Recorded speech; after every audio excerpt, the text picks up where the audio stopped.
Good evening, everyone. I want to welcome you to the June 3rd, 2021 council meeting. I see a lot of people obviously in the audience tonight. If you wish to speak to an item, if you could get one of the yellow cards, they're up here and also in the back, and just fill that out prior to coming to the podium. We will have all the agenda items and obviously a time for citizens to be heard on items that are not on the agenda. At this time, I'd ask everyone to rise for the invocation given by Pastor Bob Brubaker from Christ Community Presbyterian Church, and I would ask you to remain standing for the Pledge of Allegiance after the invocation. Pastor. Let's pray. Our Father and our God, we thank you for your blessing upon our city. We thank you for the safety and grace that you provide. Thank you for the dedication of our mayor and our city council members. Lord, as they meet tonight, they need your wisdom. They need your grace. They need your unity and your peace. And so we pray that you have mercy upon the meeting tonight and bless with the power of your presence. In Jesus' name, amen. Amen. I pledge allegiance to the flag of the United States of America and to the republic for which it stands, one nation, under God, indivisible, with liberty and justice for all. Thank you, Pastor. We appreciate you coming out this evening. Gonna have to bear with me, everybody. My voice is a little rough tonight. Got a little bit of a cold, so we'll get through it. First, if I could have Howard Warshower come forward from the Clearwater Garden Club. We have a proclamation for Garden Week. And anyone else that wants to? Sure. Yes, please. Have the whole team come.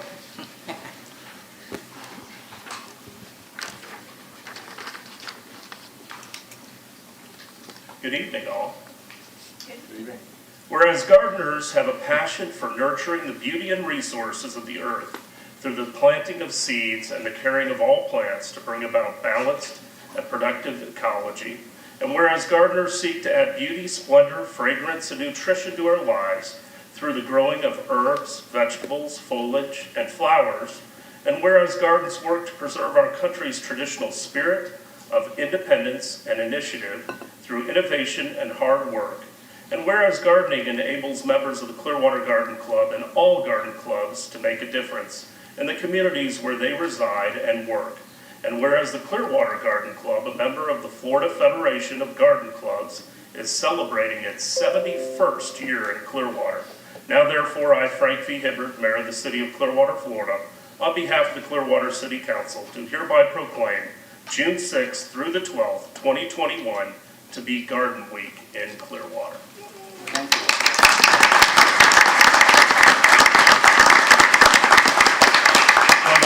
Yes, come on up. We're actually handing them out now. Thank you. Thank you. Appreciate it. Good to see you, sir. Congratulations, Howard.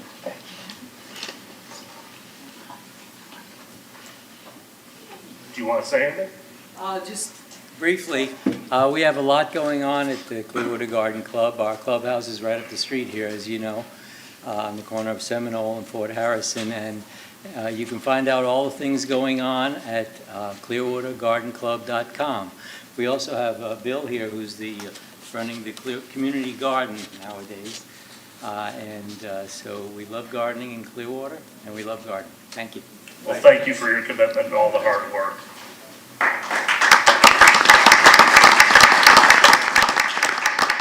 Before we do the next proclamation, I was remiss to not introduce everyone, and we have some different faces on the dais. So on my far right is Assistant City Manager Michael Delk, who is filling in for our City Manager. Vice Mayor Hamilton. Good evening. Councilmember Albritton. Good evening. Councilmember Beckman. Good evening. Councilmember Bunker. Good evening. And our illustrious City Attorney Pam Aiken. Good evening.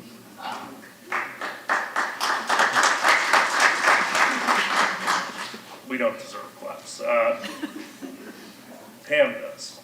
Now if I could have Jennifer Poyer, our Director of Human Resources, and Stephen Pearson come forward for the LGBT Pride Month proclamation.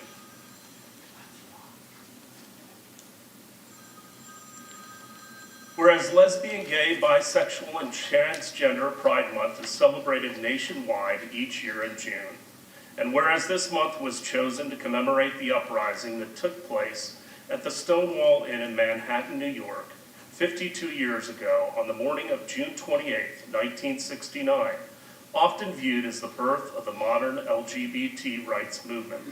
And whereas it is fitting that several major United States Supreme Court decisions impacting LGBT rights in a positive way have been announced in June, including Lawrence versus Texas in 2003, U.S. versus Windsor in 2013, Oberfell versus Hodges in 2015, and Pavin versus Smith in 2017. And whereas despite this extraordinary progress, LGBT Americans still face discrimination simply for being who they are. And whereas the City of Clearwater stands with the LGBT community in the struggle to ensure equal treatment for all, and will continue to be a city where all people, regardless of their sexual orientation, gender identity, or gender expression, are treated with dignity and respect. Now therefore, I, Frank V. Hibbard, Mayor of the City of Clearwater, Florida, on behalf of the Clearwater City Council, do hereby proclaim June 2021 to be LGBT Pride Month in Clearwater and encourage all residents and visitors to eliminate prejudice everywhere it exists and recognize and respect those who are dedicated to providing a safe and inclusive community in Clearwater. Good evening, sir.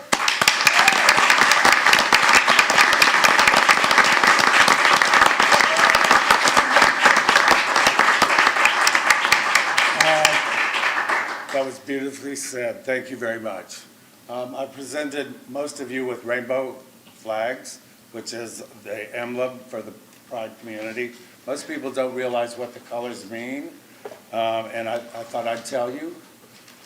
Red is for life, orange is for healing, yellow is sunlight, green is nature, blue is serenity, and violet is spirit.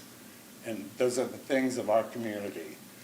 And if there's anything we can do to make our community better, please call on us. And if you're not doing anything later, we're all eating downtown.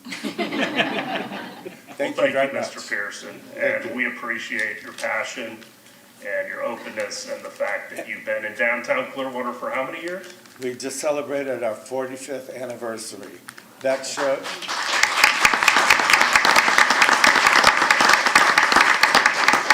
That actually shows the diversity of Clearwater. It means a lot. It really, really does. We're probably one of the oldest LGBTQ businesses in the United States, and we've had nothing but positive feedback from all of you. Thank you very much. Well, thank you for being here tonight and everybody else who came out, okay?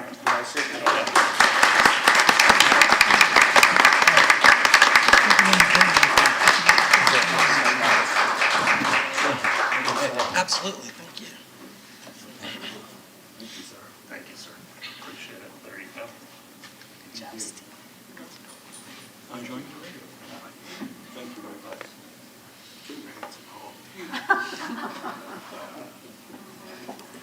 That's right. Next, I would ask if there are any amendments to the minutes for May 20th, 2021. Move approval of the minutes as submitted. Second. All in favor? Aye. Opposed? Unanimous. At this time, I'd like to open it up to citizens to be heard. If you'd like to speak to any item that is not on the agenda, you can find agendas off to my right in the very back. We would ask you to fill out a card and come forward, just state your name, and we respectfully ask you to keep your comments to 3 minutes. Yes. Good evening, I'm Beth Davis, a 35-year resident of Clearwater. My husband and I live 2 blocks from Drew Street. I'm here to ask you to hear the neighborhoods of Drew Street. We need safety. We need your leadership to vote to approve the Florida Department of Transportation, DOT, corridor study to execute the complete street concept plan from 2018. It's 2021. This is no time to worry about how people will get to imagine Clearwater. You discussed that concern on the last DOT call. If you build Coachman Park beautifully, they will come. 39% of the land use on this Drew project is residential. 40% of the accidents are rear end because people are turning left to get into their driveways or streets. I hear each of you say repeatedly, you are here for the people. It would be embarrassing to have the state and county approve this while our own city council votes to keep this road at 40 miles an hour, still a danger to all. Florida law states that municipal, business, and residential standard speed is 30 miles an hour. Department of Highway Safety found over a 5-year stretch there were more than 1,600 crashes along Drew Street. From Jupiter to Myrtle, less than 2 miles at 40 miles an hour, with 9.5-foot driving lanes, the skinniest possible, there are 33 cross streets and 6 more that are doubles like Betty Lane. 39 cross streets and 2, 3, 4, 5 driveways in between every cross street for homes and apartment complexes. Residents are stakeholders too. They're not mentioned in the FDOT corridor study as a stakeholder. You are about to have the second review in June, which is why I'm here, and I urge you to represent us. In fact, I urge you to act more aggressively today and vote now to ask the DOT to reduce the speed limit from Keene to Myrtle from 40 miles an hour today down to standard recognized residential nationwide speed limits of 30 miles an hour. In Largo, West Bay is 30 miles an hour. Safety Harbor, Main Street is 25 miles an hour. Ask our police now for a recap of accidents and fatalities on Drew in your own town this past year. There are 18 signs on this section of Drew Street that are currently at 40 miles an hour, 18 signs between Jupiter and Myrtle. Change all of them to 30 miles an hour now, and you can save lives today. You can be impressive for the community. Please act on this safety emergency. Thank you.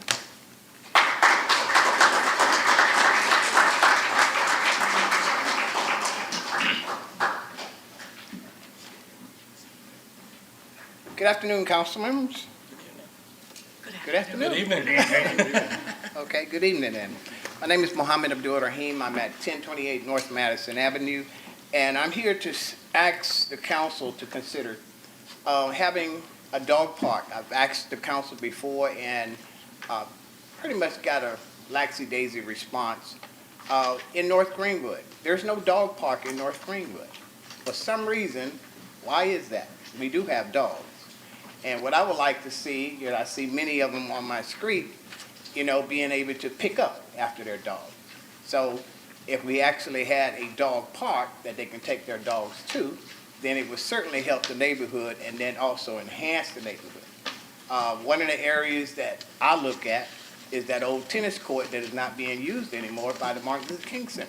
So if an area can be staked out there and a dog park can be put there, it does wonders for the neighborhood. So, thank you very much for your consideration. Thank you.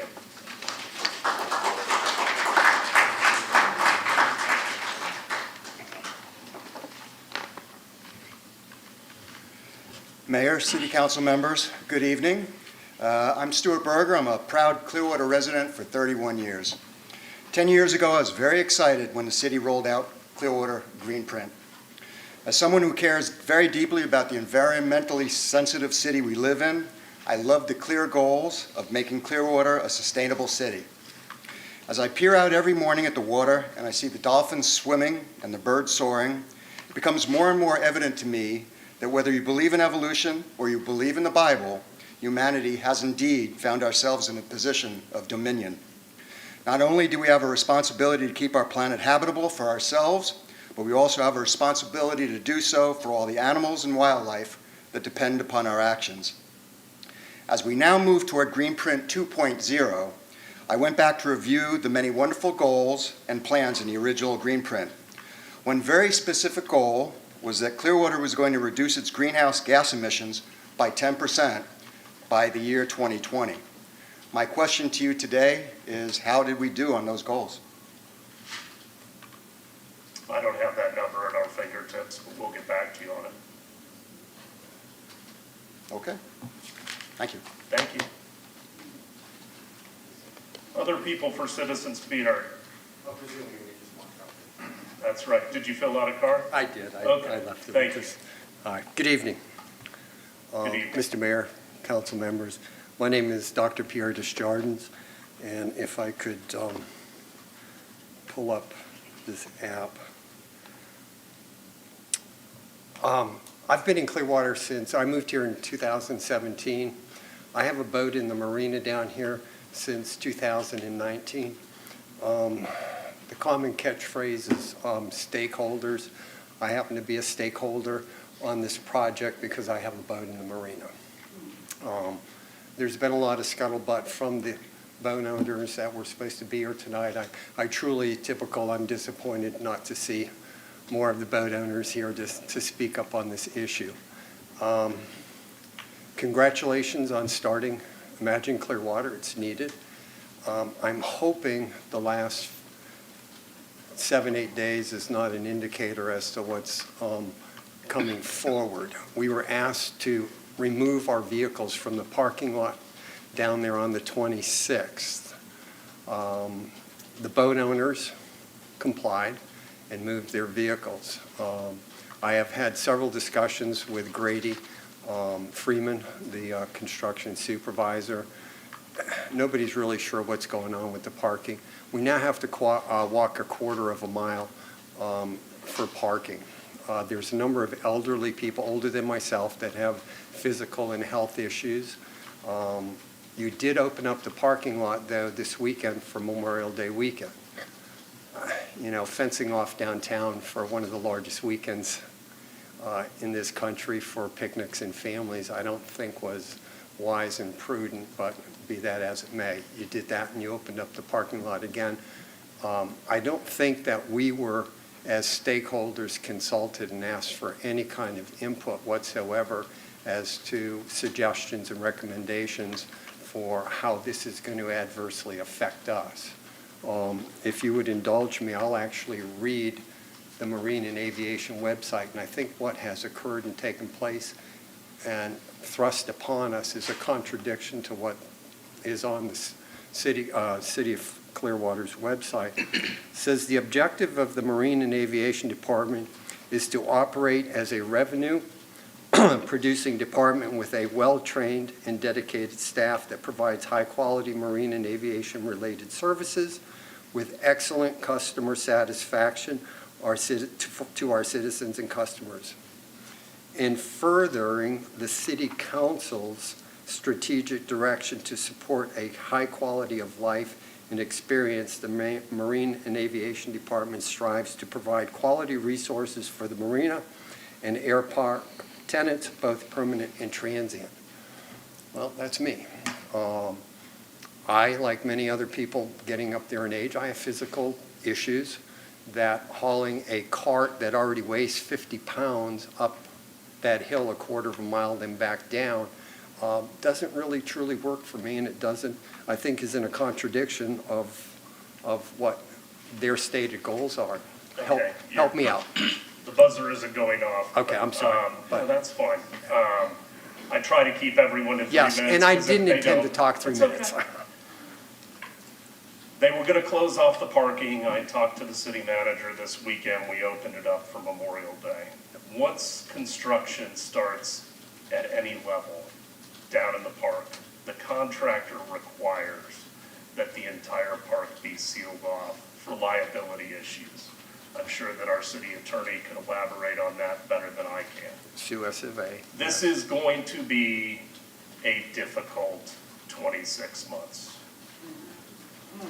for the project and the Understand. voters. Understand. We've left a drop-off area so people can drop off any of their gear and everything else.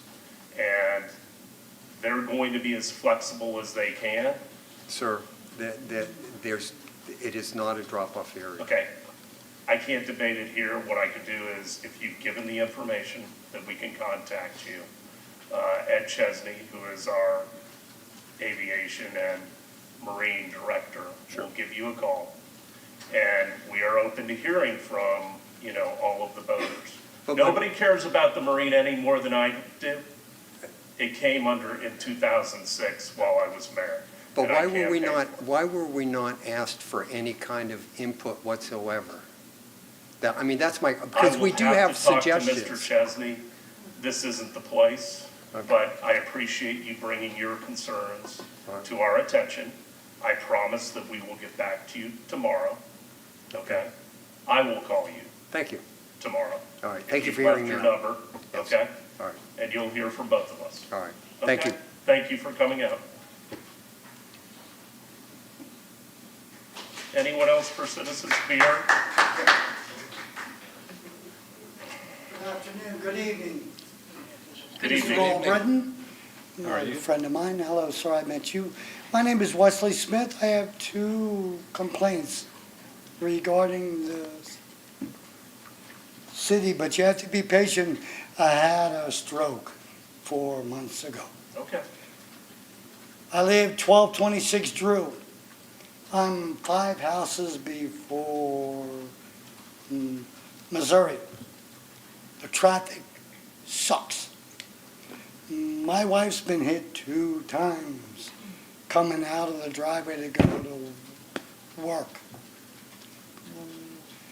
It's like they do 60 miles an hour. Can you do anything about that?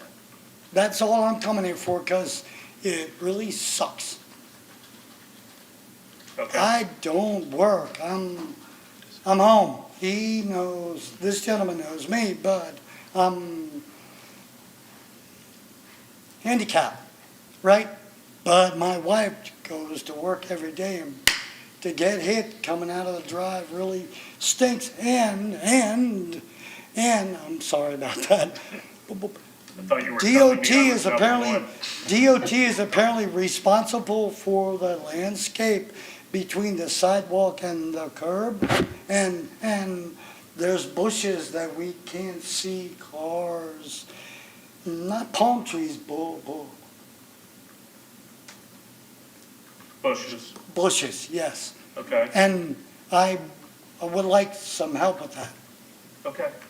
That's my big argument. I would like to complain about the marina, because I own 2 boats, and when we built this gorgeous marina here, I wasn't eligible to get in. Really? Really? Know what I mean? But, so, I had this, sell everything, I don't care now. But that's wrong on the city's department to not let the locals have first dibs to get into a slip. Because my boat's been over on that side of the water for 20 years. And I pay a lot of money for that. And it's still there, but my one boat here, it struggled to get it there. But I got someone from Vermont or wherever that comes in, and they get the spot and I'm out. And their excuse was, oh, it's too big to put here, blah, blah, blah, blah. Piss off. I'm sorry, you know me, right? And I'm sorry, sir, Mr. Mayor. It's okay, I've got thick skin. I didn't cuss, but it's, I mean, Okay, thank you for coming out tonight. We don't.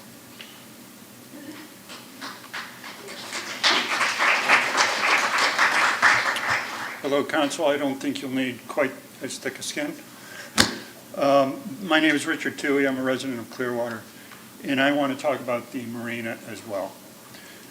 I've rented a slip in the marina for 2 years, and in that time, I have watched 2 of my slip mates move to other marinas, one to St. Pete, one to Tarpon. And over the time, I've begun to understand why they're disgruntled, why they're upset with the marina. The marina is the crown jewel of Clearwater, in my view. But we feel, as boat owners, that we're a second thought, and we think the city treats the marina as a second thought. It isn't getting the attention it deserves. The marina staff is disgruntled. If you're down there, you'll know that. And it's embarrassing to take people to your boat. You spend an hour cleaning off the bird crap. You play hopscotch to get to your boat because the piers are a mess. And for that, I pay $450 a month. There are personal issues I have beyond that. I was told it would be an 8-foot deep draft marina. If the tide's wrong and the moon is full, I run aground trying to get out of the marina. It's happened twice. When I've talked to senior management about that problem, I got zero response. Crickets. And now, with only a week's notice, we're booted from the parking lot. If I had been with my wife on our 2-week sailing trip, my car might have been subject to towing, because I wouldn't have been here to get it.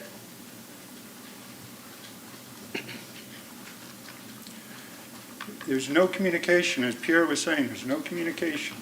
There's no idea of the plan.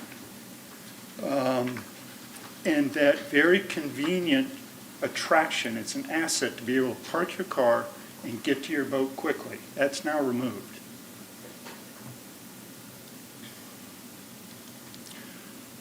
I think there are things y'all could do to improve the relationship with what should be a really big revenue generator for the city. There's a lot of slips in there, and I bet it's $500 a month on average. Big revenue. Here's some things I would suggest. I'd suggest you communicate with the boat owners routinely. None of us know what the plan is down there.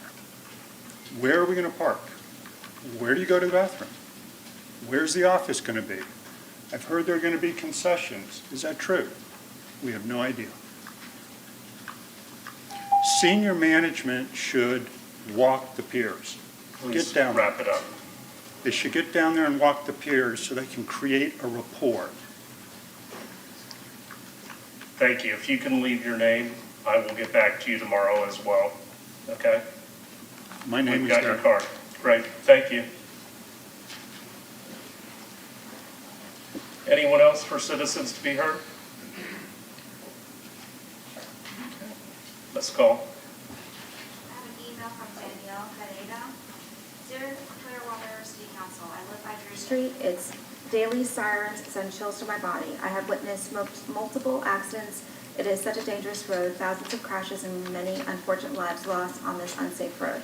I fear for the many families nearby and the many tourists that have no idea they are risking their families and their own lives trying to get to the beach. The roads are pretty tight. The vehicles are speeding by so close together. It's a disaster. It is so disappointing that the city is more than aware of these deaths and injuries, and yet there is delayed response and continued stalling only shows that these lives we continue to lose are not important enough to get acting on fixing these issues ASAP. Each day that goes by, more accidents and more people are dying. There are options, there are studies, we need action now. City Council, you guys need to ask police and sheriff to do better patrolling of Drew Street and give you updated monthly reports of these accidents. Help control our safety. We are your residents, your neighbors, your friends, your family, your visitors, and guests. Please help us all be safe now. Stop wasting time. Our lives are at stake. And council members, I circulated a copy of the crime analysis traffic stop report, and that was provided by Chief Slaughter regarding those incidents. Yes, I'm going to have the chief come up and talk about what's been going on with patrols in the last several weeks on all of our roads. Dan Slaughter, Chief of Police. Mayor, I think you're alluding to, since coming out of the pandemic, we have kind of reinstituted our proactive traffic enforcement. In the month of April, on Drew Street alone, there was 524 traffic stops. In the month of May, there was 394. We've done many focus details focused on some of the areas that have been mentioned tonight as area of concern. This reckless or aggressive or irresponsible driving behavior is something that's not unique to Clearwater right now. We're seeing it talking to our partners throughout the county and throughout other jurisdictions that there is significant issues with driving aggressively and speeding. We're going to continue to do those focus details. The analysis map I believe I sent today was April's because May's was just coming in. It came in later today. At the last page of that document that you're provided, you can see the plot points of all the traffic stops we have made, which covers pretty much every major arterial and major route in the city. There are significant crashes on Drew Street. It is, there's been about a little over 100, 112 since, for this calendar year so far, year to date. 22 of those are injury crashes, injuries or fatals. It is a unique road. It's a 4-lane road that does have, residential driveway access, which is not usually consistent on a four-lane road. So it does create some different challenges for everyone involved, the drivers and the residents, and trying to satisfy the city's needs for a major thoroughfare for traffic itself too. So be more than happy to try to answer any questions. It is a part of our strategic plan. It is a focus. I know that there's a continual feeling when an incident happens that there isn't enough enforcement, but I believe there actually is when you look at the data, a significant amount of attention and enforcement going on. And many of those sirens you hear may just be the regular, Sunstar ambulances and such using that as a route as well, because it is a pretty popular route. So, more than happy to answer questions. Any questions for the chief? Councilmember Becker? Can you use some of those digital signs that says slow down police enforcement, hide police enforcement, something like that? There are feedback signs on Drew Street. There's one westbound just before Highland. There's a few here and there. Certainly, we could talk to traffic engineer about potentially putting up more of some of those feedback signs. Councilmember Albrecht? Yeah, I lived on Drew Street for a while, and it's always been a very busy street. So me getting involved with Fort Pinellas and initiating this complete street project, which is very difficult because Clearwater doesn't own all the streets there. County does, state does, and trying to get everything to work together in harmony. That's why we went to DOT to do this study, because they can do it better than anybody. That's their job. I'm hoping that we can get the update on their study, which is going to be complete this summer, and we can move forward on this, because it's always been a very dangerous road. There's a lot of things that need to be done to Drew Street, and unfortunately, it's taken a lot longer than I would have liked to have happen. But, we've got not only the residential, we've got everybody has been talking about this for years. And so I just want everybody to know it is in the works, it is being looked at, and it is a priority on Fort Pinellas, which is our MPO and land planning. And we are all committed to getting this job done. So stay tuned. We should hear something this summer and move forward. Hopefully we can start it in the next year or so. But I would like to see, if possible, maybe we can do something with the speed. Because even at 40 miles an hour, nobody goes 40. Everybody's doing 50 or faster. And it's maybe if we do that and we can slow it down a little bit, it might help. So. I'm not optimistic, and I'll say that just from an additional perspective. When it looks like a 4-lane highway, people will treat it like a 4-lane highway. Yeah. It'll be difficult to slow them down to 25, 30 when they see that. I mean, it would require a significant amount of enforcement, I think, to maintain it. And traffic enforcement is one of those things that you can do it, and you can't let your foot off the gas, for lack of a better pun. The moment it just kind of reverts back to a natural tendency. So we're going to continue definitely with those. I'll certainly share and talk with traffic engineering about a review of the speed limits and the signs. Thank you. Councilmember Beckman? But if they're not obeying the speed limit, that it's at 40, and they're going 60. And so if we lower it to 30, at least it's 30. And if we enforce it more, maybe it's a revenue generator. I mean, I've lived in areas where you know that that's a speed trap and you slow down. And I know it might, need consistent enforcement, but what can it hurt to lower it to 30 for people who do obey a speed limit? The only thing that the traffic engineering may need to, you'll have an impact on the traffic grid itself. If you slow the speed down, you'd be amazed at how some of those, it's not a police issue for me to worry about, but if you reduce the speed by 10 miles per hour, it will minimize or reduce the amount of flow that you have, and it could create traffic problems elsewhere or on the very road you're trying to service. But certainly, you'll never hear me from an ethical perspective. Anything I'm going to do is not going to be revenue generating. I won't have that conversation in my activities. If it Well, that's gives not somebody even else. legal Yes. statute. So- Well, I mean, if we enforce it, it's a nice. And I don't think any of that benefit. revenue is going to come to you any significant. It's going to go to what it's already statutorily obligated to go Okay. to. Right. I think there's a process in place. I think you're doing additional enforcement on Drew, but we have a study being done, and us tinkering up here is not the answer. There's a process, we need to follow it. There are going to be effects of whatever happens. I will promise you that. When we traffic calmed Cleveland Street, it pushed even more traffic out onto Drew and Gulf to Bay. It's natural. And so you just also have to look at what the unintended consequences are going to be. There are going to be changes to Drew, and I welcome those, but we need to do it with professional engineers looking at what all the effects are going to be, and that's what they're looking at right now. They're looking at what Gulf to Bay is going to turn into when you push more traffic over there, and we will have other issues that arise because of it. So I don't think we're going to solve it here tonight. I know people would like us to, but that's unrealistic. If there's anything, maybe just, I could probably share better with the public the enforcement we are doing, and, because I think there's a perception we're not doing anything. Thank you, Chief. Anyone else for citizens to be heard? Hello. Good evening. John Williams. I have a boat at the marina, and I can't think of a business in Pinellas County or the state of Florida that you have to walk a quarter of a mile to use. I mean, they should do parking in phases of anything. I worked in retail and we did remodeling. We always did stuff in phases. I know you want to do it all at one time, but 26 months without parking, that's just plain ridiculous. And then when you walk to your boat, there's people laying on the sidewalk there. I don't know who you want to complain to that about, but they don't move when you try to get to the marina.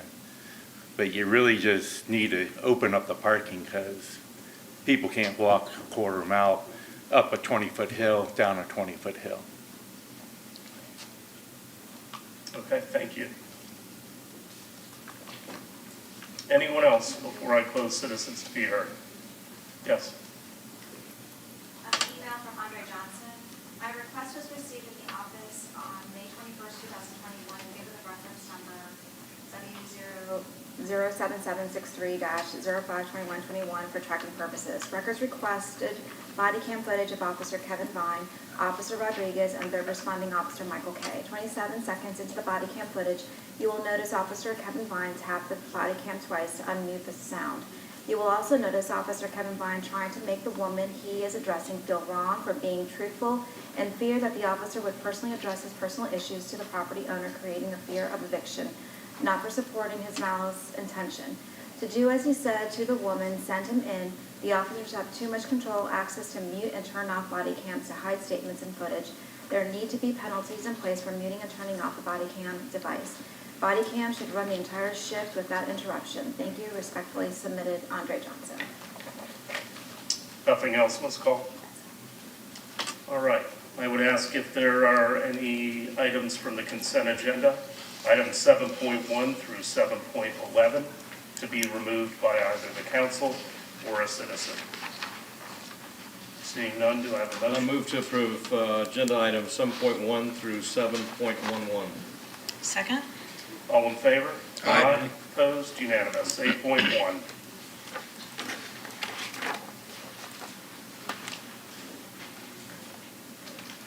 Ordinance number 9448-21, an ordinance of the City of Clearwater, Florida, annexing certain real property located on the west side of St. Croix Drive, approximately 985 feet north of State Road 590, whose post office address is 1770 St. Croix Drive, Clearwater, Florida 33759, into the corporate limits of the city, and redefining the boundary lines of the city to include said addition, providing an effective date.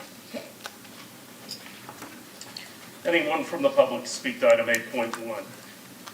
I have a motion. Motion to adopt ordinance 9448-21 on second reading? Second? All in favor? Aye. Opposed? Unanimous. 8.2. Ordinance number 9449-21, an ordinance of the City of Clearwater, Florida, amending the future land use element of the comprehensive plan of the city to designate the land use for certain real property located on the west side of St. Croix Drive, approximately 985 feet north of State Road 590. His post office address is 1770 St. Croix Drive, Clearwater, Florida 33759. Upon annexation into the City of Clearwater as residential low, RL, providing an effective date. Anyone from the public to speak to item 8.2? Seeing none, do I have a motion? I move we adopt ordinance 9449-21 on second reading. Second. All in favor? Aye. Opposed? Unanimous. 8.3. Ordinance number 9450-21, an ordinance of the City of Clearwater, Florida, amending the zoning outlets of the city by zoning certain real property located on the west side of St. Croix Drive, approximately 985 feet north of State Road 590. His post office address is 1770 St. Croix Drive, Clearwater, Florida 33759. Upon annexation into the City of Clearwater as low-medium density residential, LMDR, providing an effective date. Anyone from the public to speak to item 8.3? I move to adopt ordinance 9450-21 on second reading. Second. All in favor? Aye. Opposed? Unanimous. 8.4.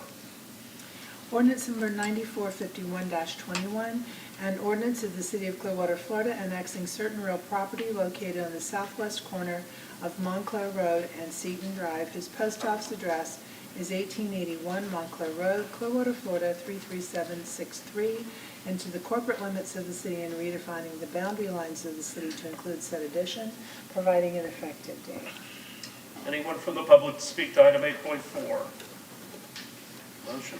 Move to adopt ordinance 9451-21 on second reading. Second?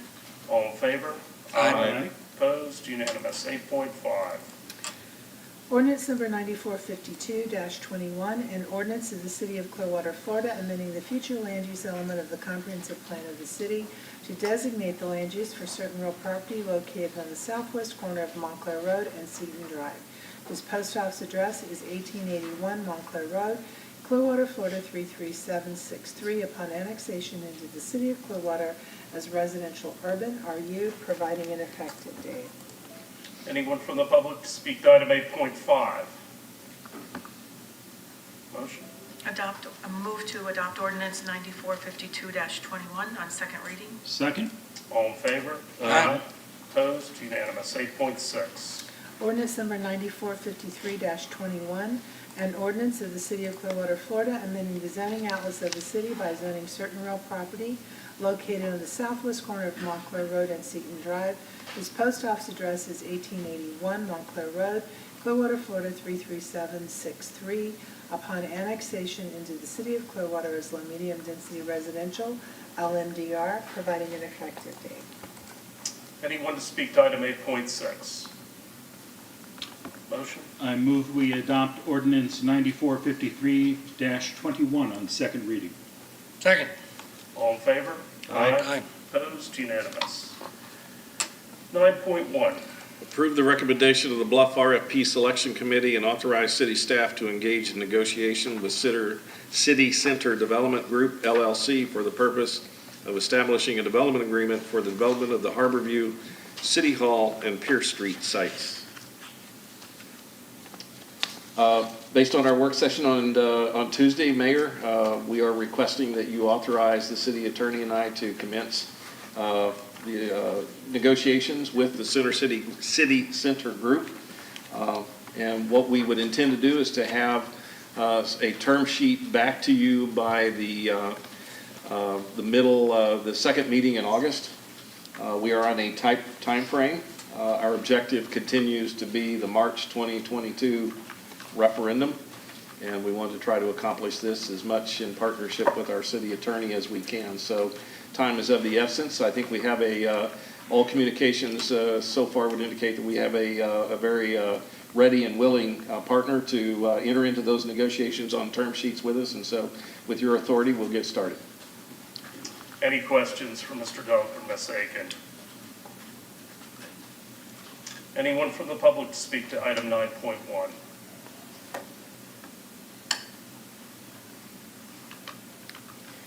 Good evening, Mr. Mayor and council members. I do intend to use the Elmo. Is it available?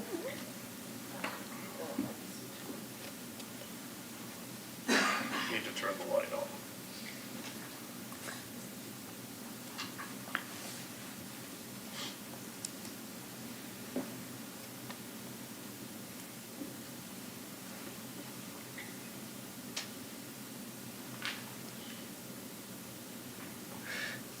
This agenda item is the first time that I've seen the proposed amenities for Imagine Clearwater in any detail. Although I've talked to staff about that, this is the first time that we have some drawings that are available. It's great to see the amenities added to the plan. However, they're pretty underwhelming compared to the citizens' vision. On February 21, 2017, the plan presentation included this picture of the existing Coachman Park with the comment, despite its positive qualities and role as a center for community events, the waterfront often feels empty and underutilized. It functions as a passive park so much of the time.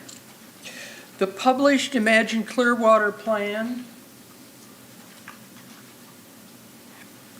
envisioned a waterfront and downtown that are a cohesive district filled with unique experiences 365 days a year. Certainly not a standard waterfront boardwalk like this one in Bradenton, devoid of people.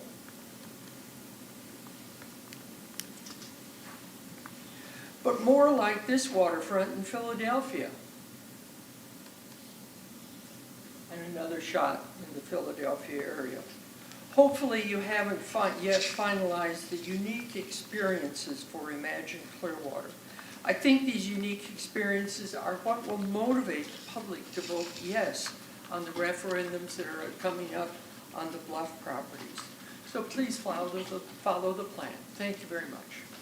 Thank you, Mr. Johnson. And I have copies of this. Okay. Anyone else to speak to item 9.1?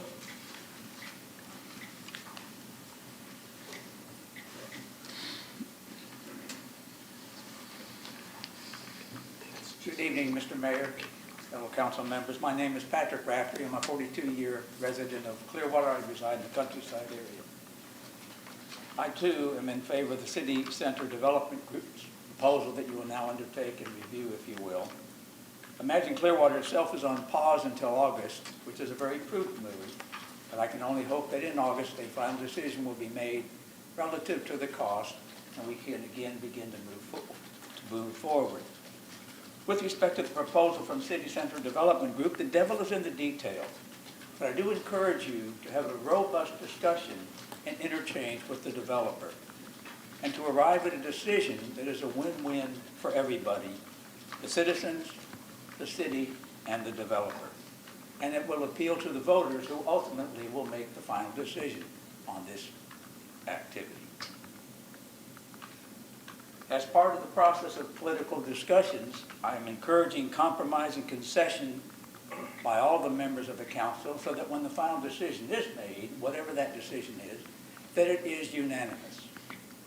I think if the council stands unanimously behind that decision, it will cause the citizens to understand that this is in the best interest of the city and has the unanimous support of the council members. You should be all in on that decision. I would also encourage you to endorse and champion the decision, as well as to have staff engage in a traveling road show to inform the citizens of your decisions and its merits and its benefits, just as we did with the Imagine Clearwater project. Finally, since he's not here, I can actually make the suggestion is that if a liaison is needed between the developer and this project, depending upon your decision, I would like to suggest that Mr. Bill Horn be considered for a role in that process once he retires as a city manager. Now, he may elect to ride off into the sunset and to enjoy that wonderful life that he deserves. However, he might also want to consider this as some unfinished business that he would like to be part of. Therefore, I would like to encourage you to consider and propose to Mr. Horn a role that he might agree to fulfill as we move forward with this development on the Coachman Park. I believe that's all I have to say. I thank you for your time, and I appreciate the opportunity to provide my input to you. Thank you, Mr. Rafferty. Anyone else on 9.1? Well, I agree with Mr. Rafferty, the devil is in the details, and I hope citizens understand that the process that we're going through, there is going to be compromise. I want something that is right for the citizens. This is their land. We're also looking for economic help with paying for the rest of Imagine Clearwater. And we also want the project to be a catalyst for downtown, for revitalization. So there's several different components that I think we're hoping to achieve. I think this was the best of the five. I do think that this is, again, is a process and a negotiation that we will go through, try to produce the best product possible. But there always is the outside chance that we could have to go back to the drawing board.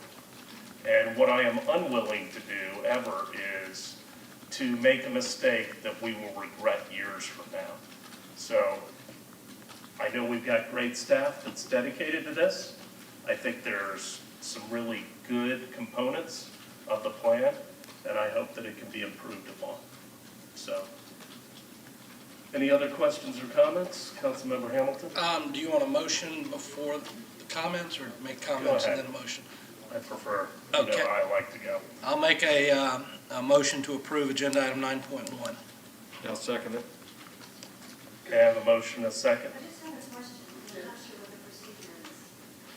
Well, you need to comment. I pretty much closed public comment, but come on up. All right. Have you filled out a card? The first time I've attended one of these meetings. It's okay, but wait until you get to the mic so you can Yeah, speak. wait Have till you you filled out a speak card? at the mic. No, where's the card? We'll have you fill that out after you speak. Okay, Go great. ahead.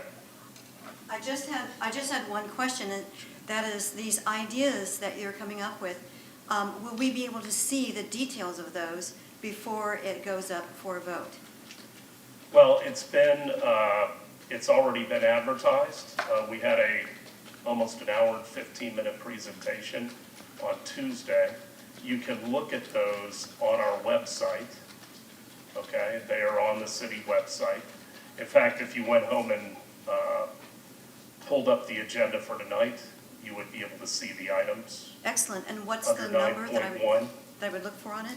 9.1. 9.1, okay. Yes, ma'am. Thank you. Okay, thank you. I'll fill this out and give it to you. And if you go to the city's YouTube channel, we have the video of the fly-through of the park, which is really nice. Oh, great, thank you. Councilmember Hamilton. A couple different points. In conjunction with what Mr. Johnson brought forward, we may not have, I love what the pictures he shows of the Philadelphia waterfront. I think those amenities are awesome. They're not in our plan today, but this park is going to be there for multiple generations when it's finished. We will always have the opportunity as it grows and develops to add amenities. We'll probably even, over time, be taking some amenities out and changing it into something different. But the park will be active and evolve for years to come. So, I like the pictures of the Philadelphia waterfront. I'd love to have that up from day one, but we're still talking about limited dollars. If we can find a way to make it happen, I would be the first one to say, let's make that happen. The other thing, more in line with a lot of the discussion that was brought forward to citizens to be heard, but it is Imagine Clearwater related in the marina.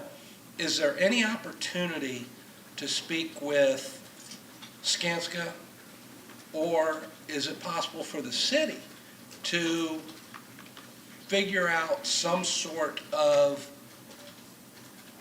shuttle service from the parking area that can transport people to the marina in a certain path, work with Skanska so that we can get people, you pick them up at the top of the hill, you bring them down to the marina, they get off, and it would be more like a mule that would have a small bed in the back that people could put their things in that they need to haul down, and vice versa, things they need to haul back up to the top of the hill when they're done, and just kind of run that shuttle almost basically daily as a service to the people that are in the marina. Yes, it's going to cost some money, but I think it's something, if we can make it happen, I think it's an amenity that with the pain they're going to put up with during the construction, I think it's a small price to reward them for the pain they're going to have to go through. So I would like to see us look into that. Comment, Mayor? Yes. Yeah, I had kind of planned a couple of thoughts on that at the end of the agenda, the city manager's item, but since you brought that up, Councilman Hamilton, I'll comment. We are having probably several conversations with Skanska a day, and we will have for pretty much the next 2 years. A couple of things I want to say about that is that, one, it's not a one-and-done issue, so we will continue to try to work on the conditions that we have with construction that is occurring all the way between Drew and Pierce. Everything is going away and be rebuilt. So we made a decision early on, a couple of decisions that were important, or a decision that was important to affect two things. One is the overall cost of the project when we went to one phase. The other benefit to that was that it allows us to complete construction sooner rather than a little bit later. Right. So we could phase it, draw it out longer, a more disruptive period. So we don't recommend doing that.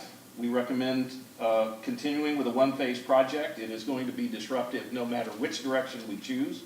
But we will continue to try to work on the facilitation of our customers to the marina through the process. At the end of the day, we would have limited options. One would be to phase the project, which would raise the cost to some amount. I'm not sure what it would be, but it would be some additional cost, and it would probably slow the construction period a little bit.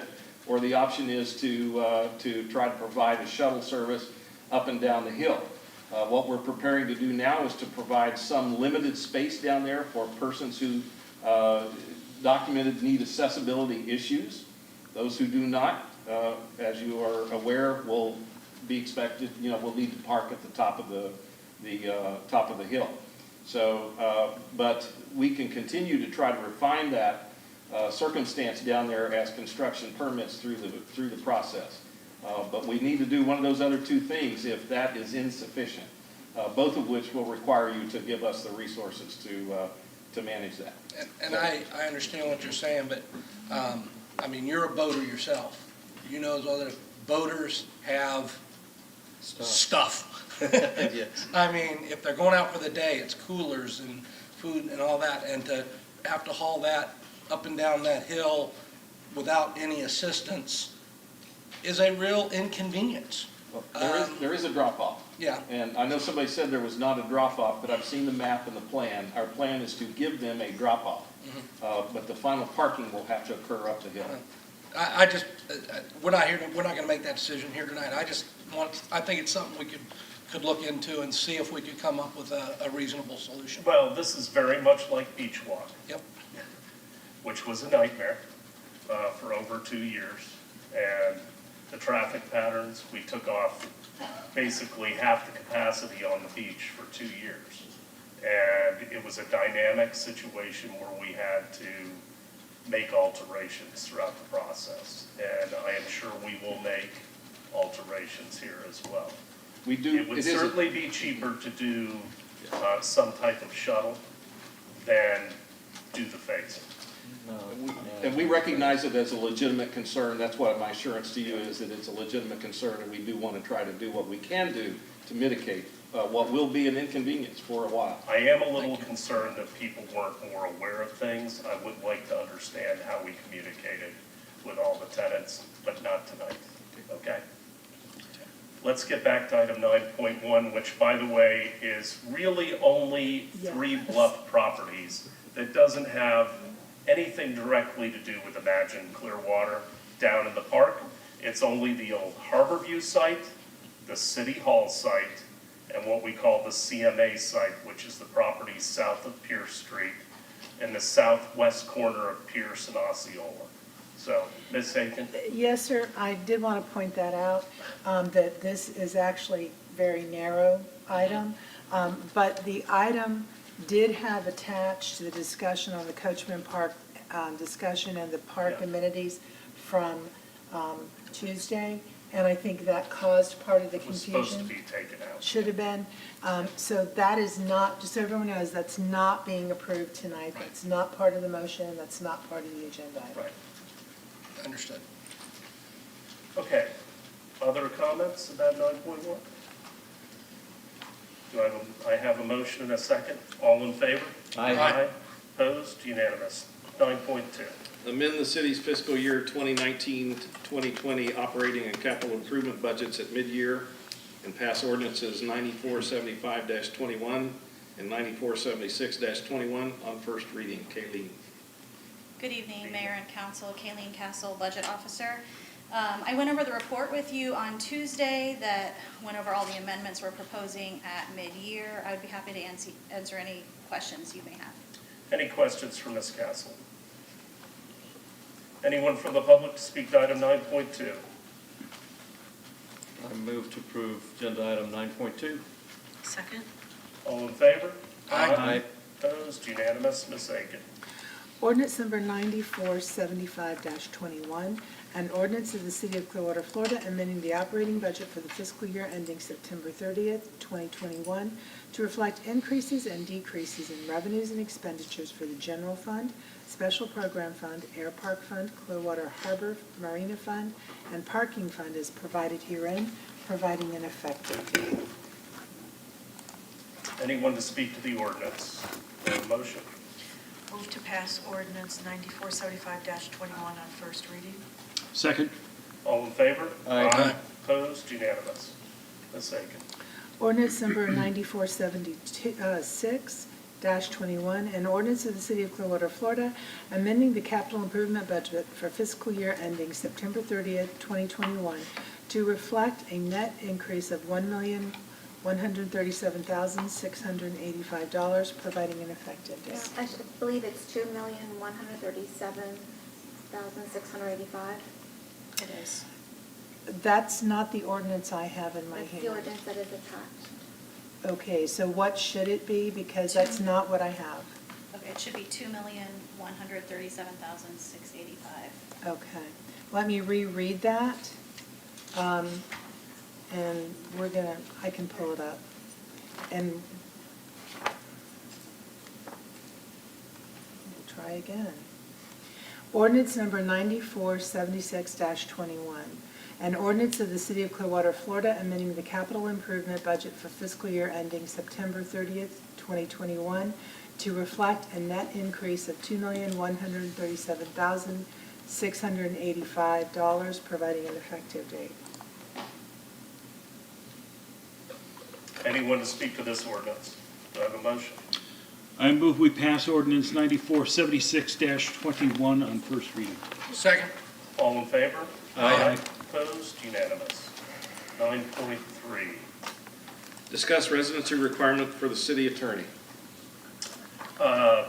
Council, I just wanted to raise this with everybody as we get prepared. We've already got our finalists for the city manager, which we're going to be meeting with them in a week. And we're also going to be advertising for the city attorney position. I think in our charter we have that the city manager is required to live in the city. Fortunately, Ms. Aiken does live in the city. And I believe that's is that in your contract? It is. It is. I would like it to be in the contract of the next city attorney that they also live in the city. I think it is critically important that our top people, which is our city manager and attorney, I also appreciate having the chief police living in the city. I think they need to be amongst the citizens and in the community and seeing what's going on a daily basis. And so I'd like to get consensus to make certain that that is one of the requirements. You got it from me. I mean, I have no problem with it. I think it should be, if we want to codify it, I have no problem with it. You know, but, you know, with today's technology, city attorney's available 24/7 anyways, but no matter where they're living. But I mean, I wouldn't want them living in Tampa and having a 45-minute commute, but if they were, you know, within a certain distance of our city limits, you know, I could, you know, given the housing market being what it is and everything else, I could understand that as well. But if it's the desire of the council, you know, the rest of the council to do it, I have no problem going there. Councilmember Bunker? It's fine with me. I don't have a passionate opinion one way or the other, but I understand the importance of having them here in town. So I'll be happy to join in that. Me too, I agree with your arguments. Councilmember Aldridge? Yeah, and I do have a passionate thing in that, because I think that the top officials in the city should be living in the city. It seemed just odd to me that we would not have that for the top officials. They should have a stake in it, just like everybody else in here. So. We haven't done a search for a city attorney in 27 7 years. That's true. So it's, you know, Or a city manager. like I said, 20. technology's a whole lot different today than it was when Pam started the It job. doesn't matter on the technology, though. But I think it is something that could be considered or argued, but I think it makes sense for the city attorney to live in Clearwater, but, you know, and if we want to codify it and say it has to be that way, then I'm okay. Councilmember Bunker? We have a large number of people who work for the city who can't afford to live in Clearwater. That won't be the case with our attorney. But my feeling was we have police officers and firefighters who I'd really love to live in our city, but they can't afford it. So if it's not a requirement, I didn't see why it needed to be a requirement for the attorney, but I am fine with it being a requirement. Okay, so I'm hearing consensus, Ms. Boyer. We could add that. Thank you for sticking around. Why don't we just have a motion, if I could? Please. I'll make a motion that when we negotiate the contract with the next city attorney, that one of the requirements would be that they live within the city limits of Clearwater. And that they have 1 year to move in? Give with a 12-month grace period to find appropriate housing. Which is what we have for the manager. By And I'll charter. second that. All in favor? Aye. Opposed? Unanimous. No, there's a motion, so you need to open it up to. I'm sorry. Sorry. You were a little too quick. Ms. Lanza, would you like to speak to this item? Yes, I'd like to say thank you very much for proposing this. I think it's imperative. And not only the city attorney and the city manager, but also I think the department heads should be required to live in Clearwater. It's kind of, many times when I've approached a department head about something I was really passionate about, and then, I hate to, at least one time someone said, well, I don't care, I don't live in Clearwater. And it was like, what? That's when it really hit home. So I do think it's important for people that are leading our city, and not just elected officials, and not just the two key people, staff, that are key department heads live in Clearwater, because it's important to have a stake in it. Thanks. Thank you. Anyone else? Okay. Anything else, Mr. Dunn? No, sir. Did we cast the vote? Yeah, I need a. Did we call? I called it before the I know, Lanza. but Okay, all in favor? Aye. thank you. Opposed? Unanimous. These Sudafed are killing me. Ms. Aiken, anything from you? No, sir. Okay. Item 11.1, Councilmember Albrecht. Okay, so I'm giving you my PSTA Fort Pinellas update. I'd like to break these up because my PSTA meetings happen before the council meeting on the even weeks, and then the odd, I don't have the Fort Pinellas, and like I have that next week, so I'll give you the update next council meeting, and I can break it up instead of giving you 2 in 1, just to give you, alternate back and forth.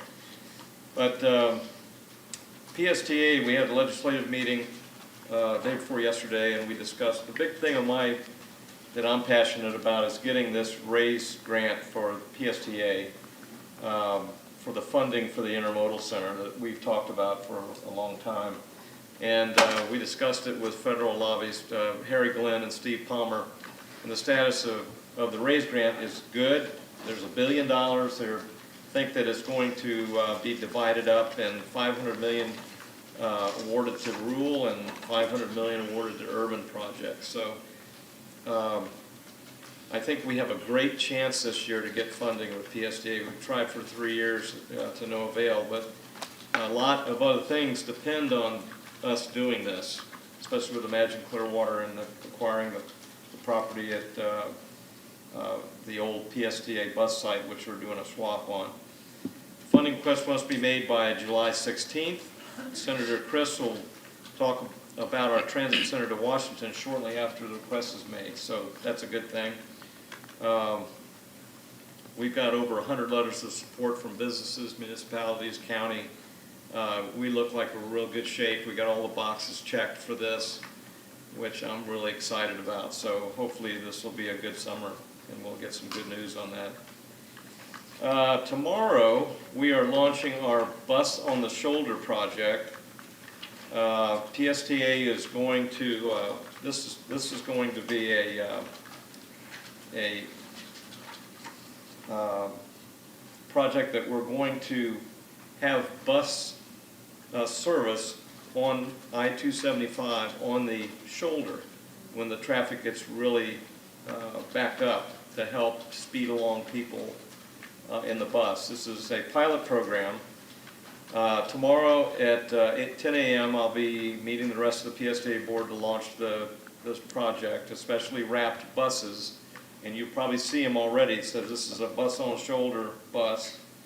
We'll be able to drive on the shoulder of I-275. Buses will be able to be in interstate shoulder from 5th Avenue North to Gandy Boulevard, when traffic slows down to 35 miles an hour or less on the interstate. So the bus will get off and it'll run. Top speed will only be 15 miles an hour more than whatever the speed is on the interstate, but at least it'll be moving. Sometimes there's gridlock out there. Bus on the Shoulder project includes newly widened and hardened shoulders on now northbound and southbound I-275. The buses will be able to use the route, will be specially wrapped. Drivers getting on the interstate using on-ramps will need to yield to the bus if it's on the shoulder. Transportation leaders say the project will help the travel times between Pinellas and Hillsborough counties on PSTA's route by 100 times. There's an interesting article in the Tampa Bay Business Journal, which I brought to show you. If anybody gets this, Tampa Bay Business Journal, it's all about, says the chariot of Tampa Bay's economic salvation. And it's all about how public transportation will drive our economy in the coming years. And so it's a very interesting article. It's got a lot of data in there to show you, land planning goes hand in hand with public transportation, so we can make things right and get people moved around. And it creates opportunities for people looking to bring a job into an area when they know you have a good public transportation system for their employees. So anyway, next Fort Pinellas update. Next meeting is on June 9th, and I'll discuss it at next council's meeting. Any questions for Councilmember Albrecht? Mr. Delk, you had something to add? Mayor, I just wanted to mention that we have a revised draft letter, given our the surplusing of the properties. We've gotten a revised draft letter that we'll need to bring before you at the next meeting this month, June. That will be what PSTA needs for their application in July. So that's getting done for you. Very good. Thank you both. Next is item 11.2, which looks like the main event tonight from the crowd. I'm going to let council member or Vice Mayor Hamilton start. I would open it up to public comment and then save my comments for afterwards. I mean, I've already, laid the groundwork. You know why it's on the agenda, what my position is. Let's let the public come have their say, and then we'll have our Anyone want to say discussion anything afterwards. before hearing from the public? Councilmember Beckman? Well, I would say, this is kind of how the conversation went at our work session is, when Vice Mayor Hamilton brought up the idea in April to change our election format from a plurality to a majority rule, it kind of, struck me like out of the blue. I was caught off guard and, immediately did not like that proposal. And so we had an expert come, Dr. Payne from the Florida League of Cities came, I think it was April 27th, and gave a long presentation at a special work session where he discussed all sorts of different election formats and kind of the positives and negatives and consequences of each, and talked about research and data related to it. But one of the things, and he was very measured and very nonpartisan, but one of the things he suggested was that we have a discussion about what are your goals for the city? What do you want to see as a city council? Either representation up here or engagement of voters or how your election process works. And so I think it's important to, I pushed on Tuesday to have that discussion to see if we could come to consensus about what are our goals up here as your elected officials. And so I articulated my goals, which was to certainly increase voter engagement. I would like to increase diversity, both demographic and geographic, on our city council. I would like to do anything possible to make it easier for candidates to run and less expensive for them to run. And I want to keep costs low for the city by, limiting the number of elections that we would have if we have a runoff or primaries and then generals. So those were some of the goals that I articulated that are important to me. And on Tuesday, we didn't have a full, robust discussion to see if we had consensus for what our goals are from the dais. And so, that should be part of the discussion tonight. That was kind of put off until tonight, so that tonight's conversation was about getting resident feedback. And so we've had a number of emails come in.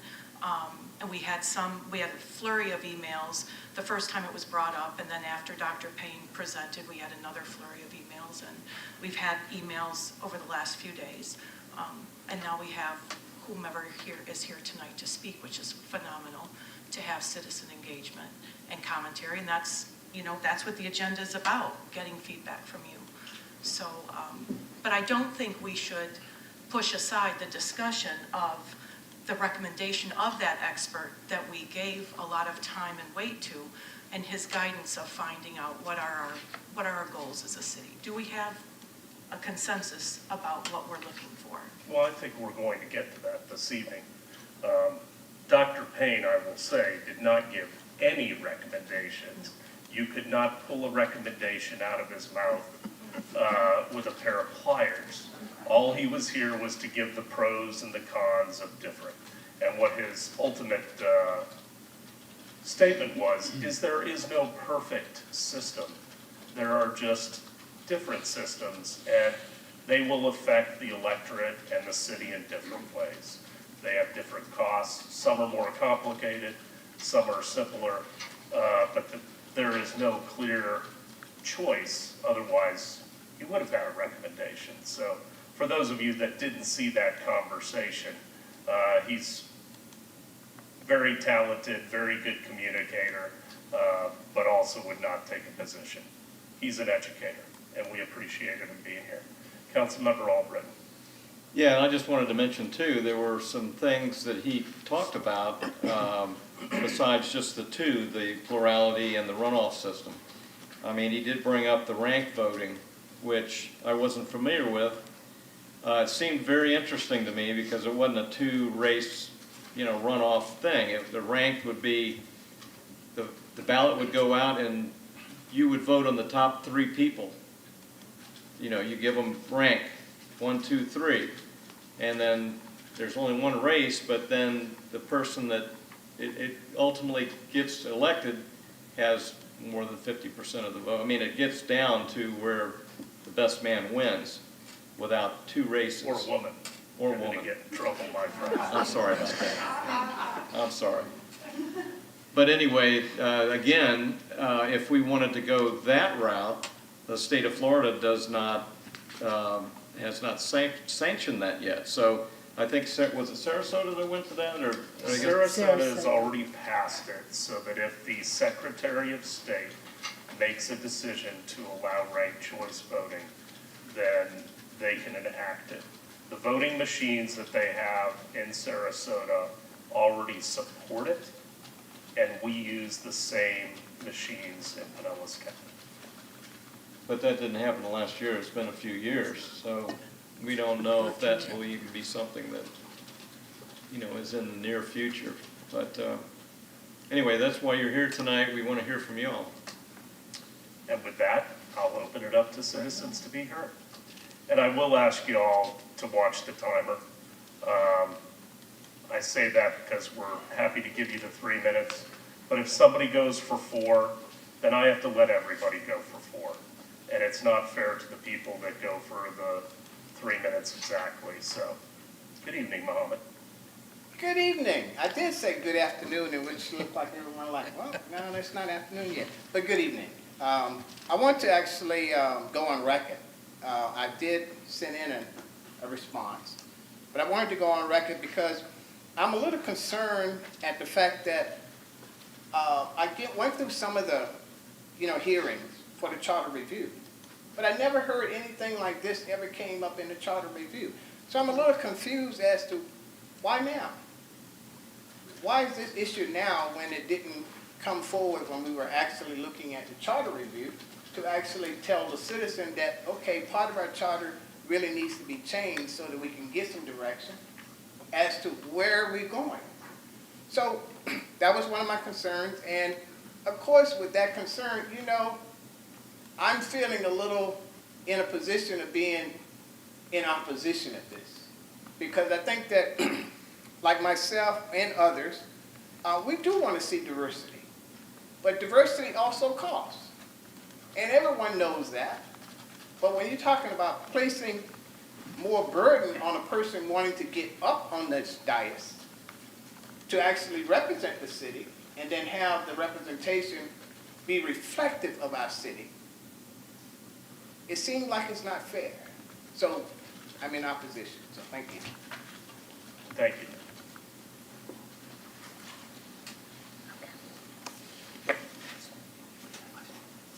Is he still here? Okay, all right. So he did submit a group speaker card.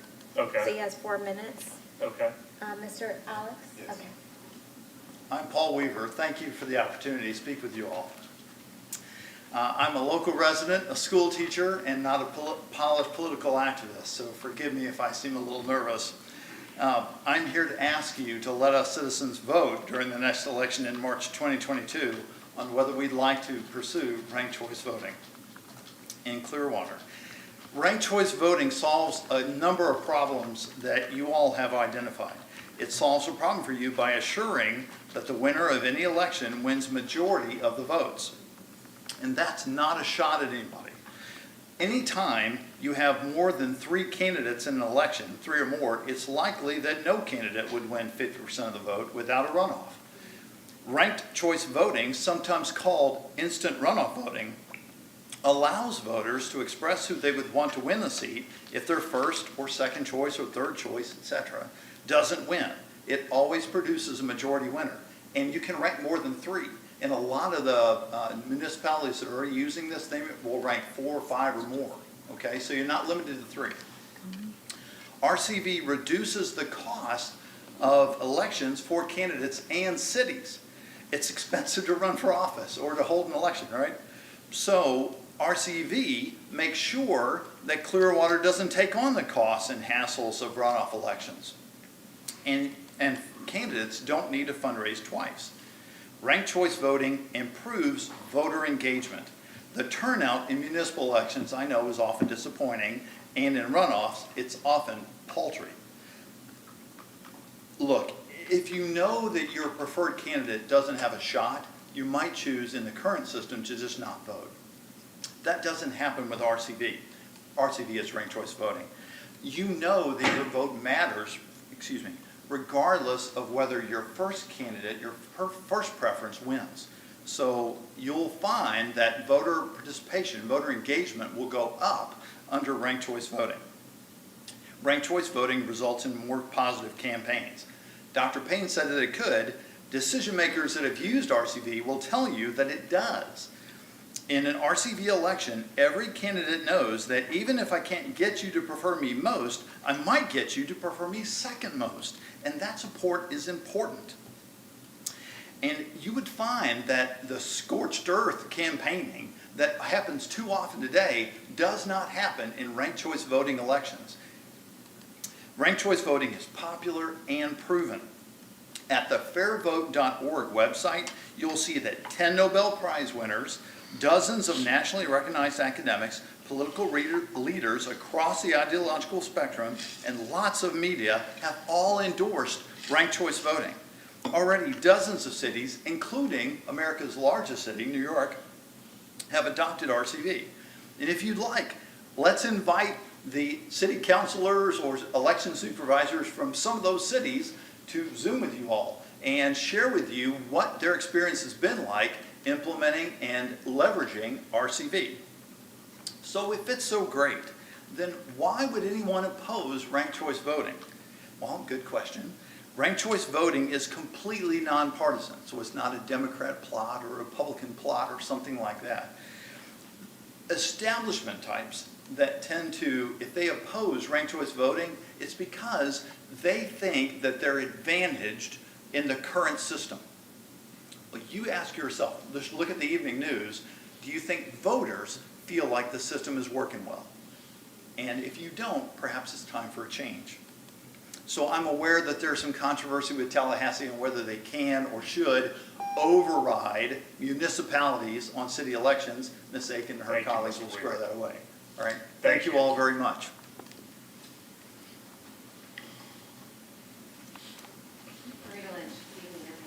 Good evening. I think it's hard to have this discussion with the public until we start with the premise that we started with. And my understanding of Mr. Hamilton's concern is that in the last election, there was such a small margin between the winner and the next person that it's not a good, that person who was elected does not represent a large number of voters. Is that a fair analysis? Pretty much. Okay. So to me, that says if you're not representing enough voters, then what you want to do is get more voters included. To me, that says more voter engagement. So whether you go with ranked voting, whether you go with districts, whatever, you want to get more voters engaged.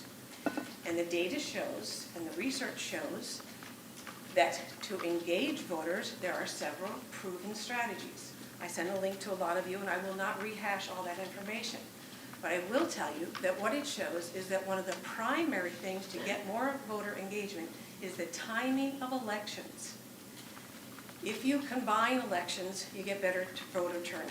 For example, in Clearwater, in March of 2020, when we had our municipal elections, which are the elections in question here, 32.1% of the voters turned out.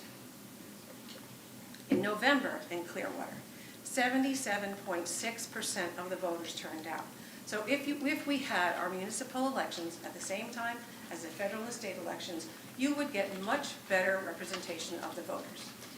We have a perfect example of this in Bradenton. Bradenton has a high voter turnout for municipal elections. So I called the supervisor of elections today and I said, how did you do it? And he said that 10 to 12 years ago, they changed their municipal elections to coincide with federal and state elections so that they get a high voter turnout. So regardless of whether or not you go with ranked voting, whether we go with districting, any of that, we need more voters engaged. So we want to adopt strategies that encourage voter engagement. I have heard it said up here that there are concerns about people not voting. The reasons why people don't vote are multifaceted and they are complex. And there are a lot of strategies, mainly making voting easier, having more opportunities to vote, having more localities to vote. It's all out there, the data's all out there, you can read it. But also there is something to be said for putting the onus on voters, that making it semi-mandatory. So we can't control that. You can't control a lot of that at this council level, but what you can control is the timing of the elections. And if that is a proven methodology that will bring better voter turnout, better representation, candidates that represent more of the voters, I encourage you to contemplate it. Thank you.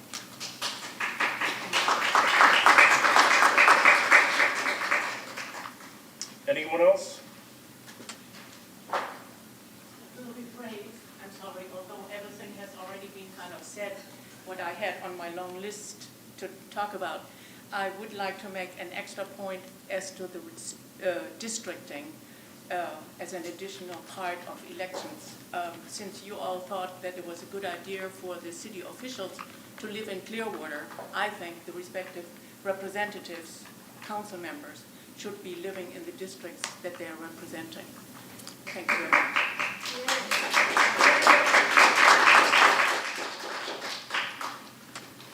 Anyone else? Mr. Mayor, council members, I'm Bill Johnson, and right now I'm speaking to you on behalf of the League of Women Voters of North Pinellas County. The League of Women Voters, our main mission is empowering voters and defending democracy. So we're very interested in elections and the effectiveness of elections. And I'd like to bring a historical perspective here that in 2005, the delegates to the League of Women Voters Annual Convention decided to study the issue of alternative voting systems to determine if any alternatives to Florida's present system of plurality voting should be recommended. And following a statewide local league consensus meetings, the League of Women Voters of Florida announced a new election law voting process position, making the method of instant runoff voting a recommended alternative to the plurality voting. Now, that was in 2005. Currently, the State League is undertaking a review of the ranked choice voting that was described by the gentleman that was up here previously. I would point out that, of course, whatever method is chosen, we need to ensure that voter accessibility and convenience is maintained. And I must say that our friends in the legislature created some burdens in Senate Bill 90 that was adopted that makes it more difficult for some voters to cast their ballot and participate. Thank you very much. Thank you, Mr. Johnson.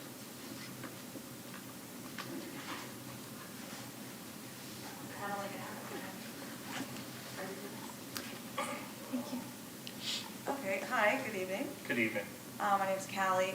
So I just have one quick question. So I hear people bringing up this RCV, and then I know plurality is what we have right now. So is the question basically, would we like to change it, right? So what was proposed by Councilmember Hamilton was potentially having primaries and then a general election. Okay. So I know I tried to go back to watch that April 27th. Now I have the date, so I won't go watch that again. But I did look this up. I saw your work session, and I do agree that we should change that system. I think people who are voted in should have a majority, however that comes to be, whether we do it by the majority system or this RCV. There's a lot of people here who, I'm in the younger section of the voters and trying to get my friends involved with this. And a lot of times we just don't feel like there's a point of voting. And so that's definitely something that has to be changed to where we feel like our vote actually matters. Because right now, I mean, I heard in the session that you said, I think 20% of Clearwater had voted in one of the races. 32 this March. Okay. But oftentimes it's 20%. Yeah, that's terrible. And so I know a lot of people have not really been involved in this type of whatever, politics, whether it's local, especially most people are dealing with what's happening in Washington. Local, a lot of people just go forget about it. But I think we're seeing that that's really an important thing, and I think whatever we can do to make people feel like their voices are actually going to matter would be suggested. So there you go. Thank you.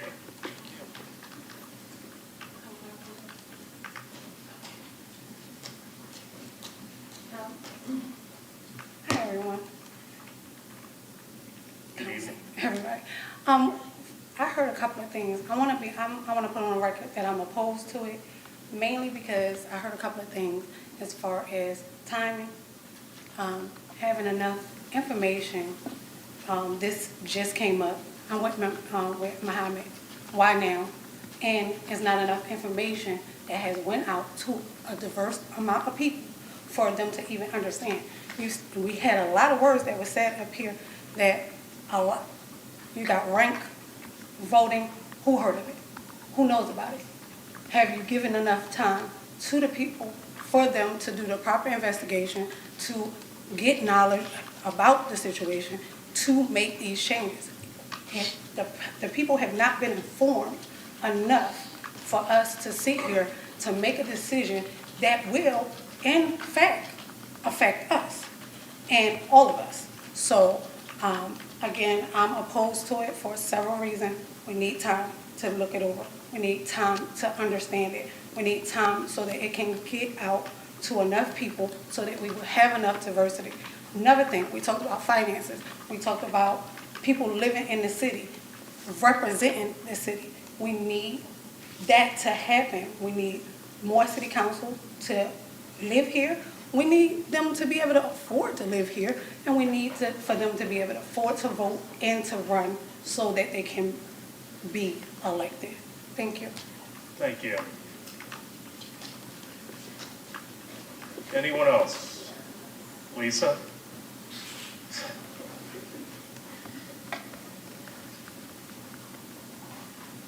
Okay, well, this isn't something new I've brought up to you before, but it shocked me when I discovered that from my friend Patty Platamera that ran for District 65 state rep.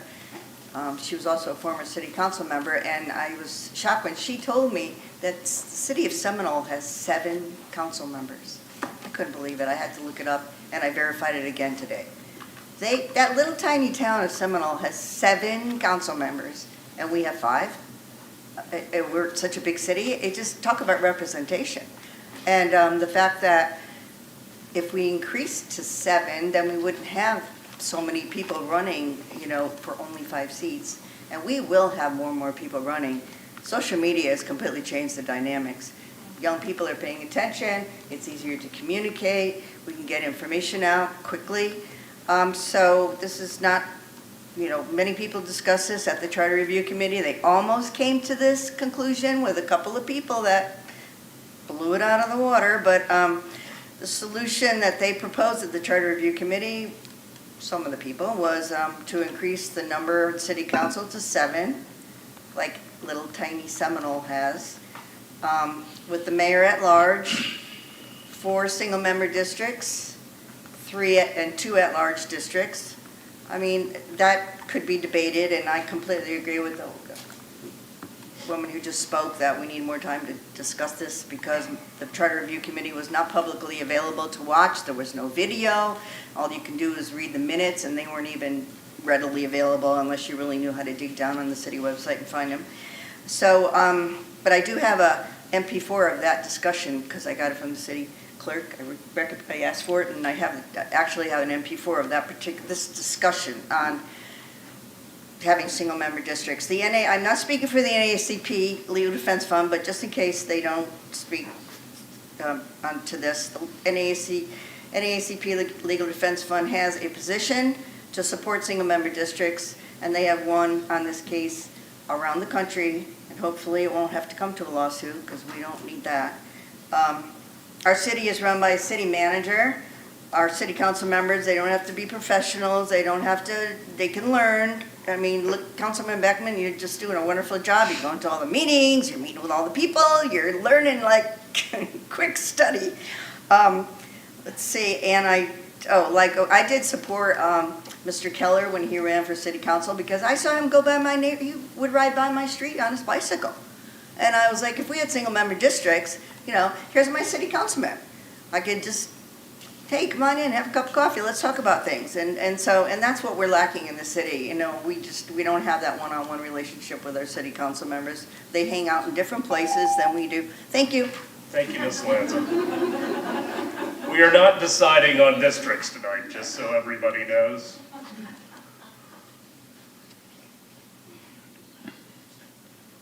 Good evening, council members. Thank you for letting us express our opinions on this issue. I did send an email, but I did want to also say that I agree with Mr. Mohammed in wondering why this was not brought up at the charter meeting. This is something that is of concern to give people a chance to have more information on the electoral process of this board. I agree that, and I actually feel that the 50+1 idea, well, majority sounds like a great idea. It costs a lot of money to run an election, and if someone is not able to raise enough money to have 2 elections, they are kind of out of the boat. And you all have said something tonight that is very interesting. So-and-so can't afford to live in Clearwater. Isn't that sad? How many people cannot afford to live in Clearwater? And how many people cannot afford to run for an office in Clearwater? Clearwater should look at itself hard. Look at your board. Do you reflect your constituents? Do you show diversity? Is what you're talking about going to encourage diversity or reduce it? Represent your people. Represent your city. That's all we ask. Thank you.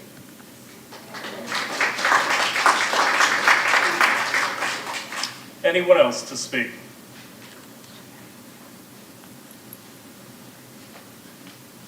Good evening, Mark Rodriguez. Came here and enjoyed the time we've had here listening and discussing. I understand that this is not something that we're going to vote on right now, but something we're asking to put on the ballot going forward. And we've discussed about community and diversity, and with so many people moving into this city, and yes, its dynamic is changing, so is the makeup of the people coming here, coming from other states and other cities that they feel have not responded well to the way they wanted it to be led. So in coming here, I understand, I guess, in the Grandes Pinellas, it's split 3 ways. Basically, voters 250 one direction, 250 another, and 199,000 other. And as we've seen in the last spectacle of the last several elections, so many people didn't even want to vote one way or the other. They wish they had another choice. Not everybody wanted to vote one way or the other, or for the lesser evil. Some of them didn't want to vote for either evil at all. So I'm for ranked choice voting. I understand we get the more people involved. We get more opportunities to have a diverse selection of candidates than the basic status quo or the same duopoly sometimes that we get in other places.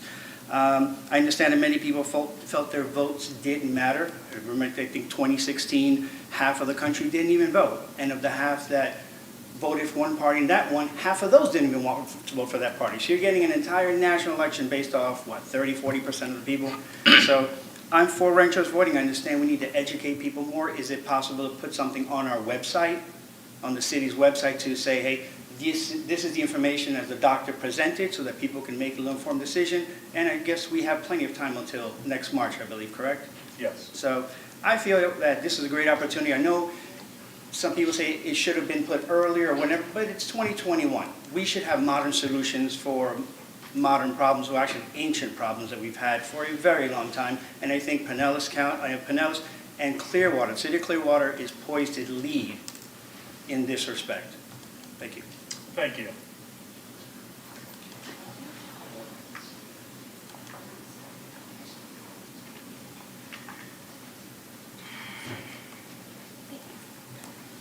Mr. Mayor, council members, thank you for your attention. I am a local resident who is an underrepresented voter and also a post 9/11 concerned combat veteran. I am here representing myself as a libertarian and as a taxpayer. The city has an opportunity to lead not only itself, but within Pinellas County. Ultimately, you will lead the state. We are asking the council, I am asking the council to support the idea of ranked choice voting. We're asking that it goes on the ballot in March 2022 so all citizens can understand, have the time to do the research, and all the resources they need to be able to understand ranked choice voting. I understand that it makes the election system better, but other people don't. Providing that time and space would be appreciated. Thank you. Thank you for coming out.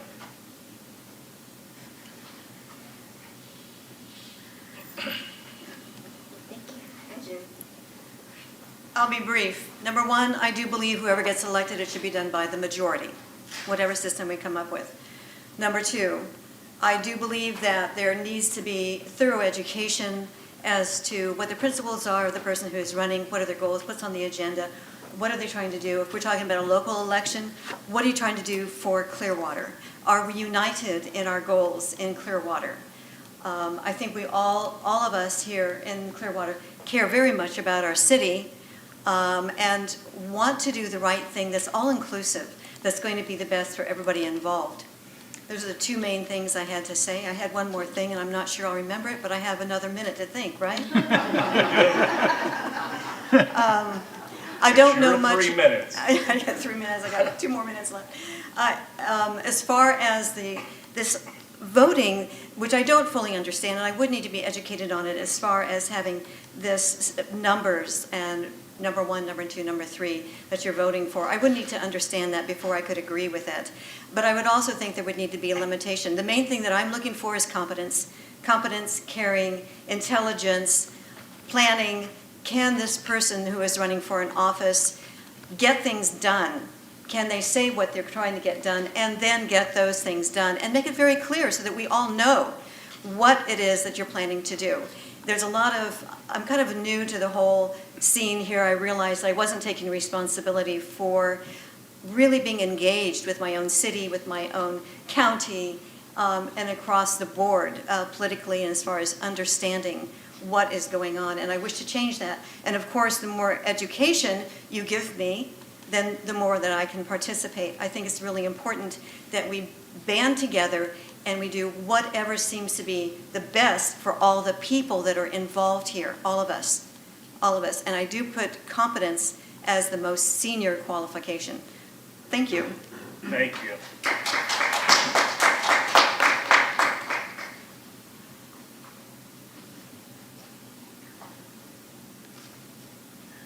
So, I actually stand behind ranked vote. Was it Ranked choice voting. Ranked choice voting. Every time an election comes up, we all want to either, well, not all of us, a lot of us want to pick the best person for the office. And some of us just go by our impression. And we either stay true to our convictions and vote for the person that we really think will win, that will win for us. Some of us go to the person who has the best shot of winning, even if we don't feel that that person is really the best person for the job. If you have ranked choice voting, you get to go with who matches best for you, or your first choice. And then you can take your second choice with who everyone that you talk to that has shared values, you can still vote with the consensus of your peers. That, guess what? I want somebody else, that's my number 1. But I like you people who share values, and I can vote for my second choice to be with them. And I even get to get a third choice with, I can live with this person. Instead of having to do, frequently I go out and vote, and it's like the best person I can think of and the worst person I can think of, and those are my only choices. And we don't end up frequently with the person that will serve the good for most of us. And ranked choices would do that. And you'll always end up with majority. And for those that don't want to do it, if that one person that answers the prayer of everybody, whether you pray or not, and they're going to get consensus anyway. I mean, they're going to get the majority all on their own. They're going to be most people's first choice. So, with time left, that's it. Thank you for coming out tonight.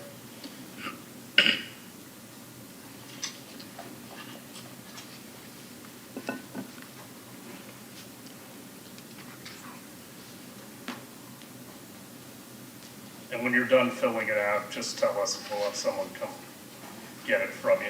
I'll have the police chief grab it from you. Thanks, Chief. Good evening, sir. Yes, good evening. My name is Mark Meyer, and I've been coming to bright and beautiful Clearwater beaches to escape Minnesota for many years, almost 40 now. So I love this city, but now I'm a resident of northern Pinellas County. Wanted to also let you know, I didn't have as big a job of yours, but I served on a school board in Minnesota, so I know what it's like to run. I know what it's like to have these responsibilities, and thank you for your service. Wanted to compliment Councilperson Beckman on the idea of principles, because they should drive these decisions. And I support ranked choice voting because I believe it makes democracy work better because it gives you more choices. You get more people involved, both as candidates and supporters of those candidates. By getting them more involved, they get more educated about your issues and have a chance to look at multiple sides. And finally, it does increase voter turnout because you have candidates who talk to their people, who talk to other people, and they come and vote. As some of the commentators have already said, the power as a voter to know that no matter who you think your first choice is, you get a say in the end. Very powerful and can drive turnout, involvement, all the things you really want. When you're trying to make a decision that's complex, different ways of looking at things, the more you learn through an election process and talking to candidates, the better decisions you can make. I'll conclude by saying my personal reasons for supporting ranked choice voting. Number one, I do think that when you have more than two candidates, it's so important that the winner be a winner. They represent a majority of the voters. Rather than, if there's three people, it's possible that a person could win who almost 2/3 of the people didn't want. That's just wrong in my opinion. I also support it because politics has changed since I first voted a long time ago, and two candidates were more than enough. We're more diverse. There are more issues. There are more needs to listen to more voices. So ranked choice voting gets those people involved, and it's a better way to encourage democracy in our current society. Finally, I want you to know that people are watching. You have a chance to be a leader, to make a difference, to educate your citizens, and in the end, as it's been said, you're not making this decision, your voters will make the decision. So I encourage you to talk to your citizens, put this on the ballot, educate them, talk about it, and let them decide what the right thing to do for their city is. Thank you for the chance to speak before you tonight. I would love to talk more about it. I think this is the way, and you can help be a part of the solution and lead the way in Florida, no matter what the officials in Tallahassee say. Thank you. Thank you. Anyone else?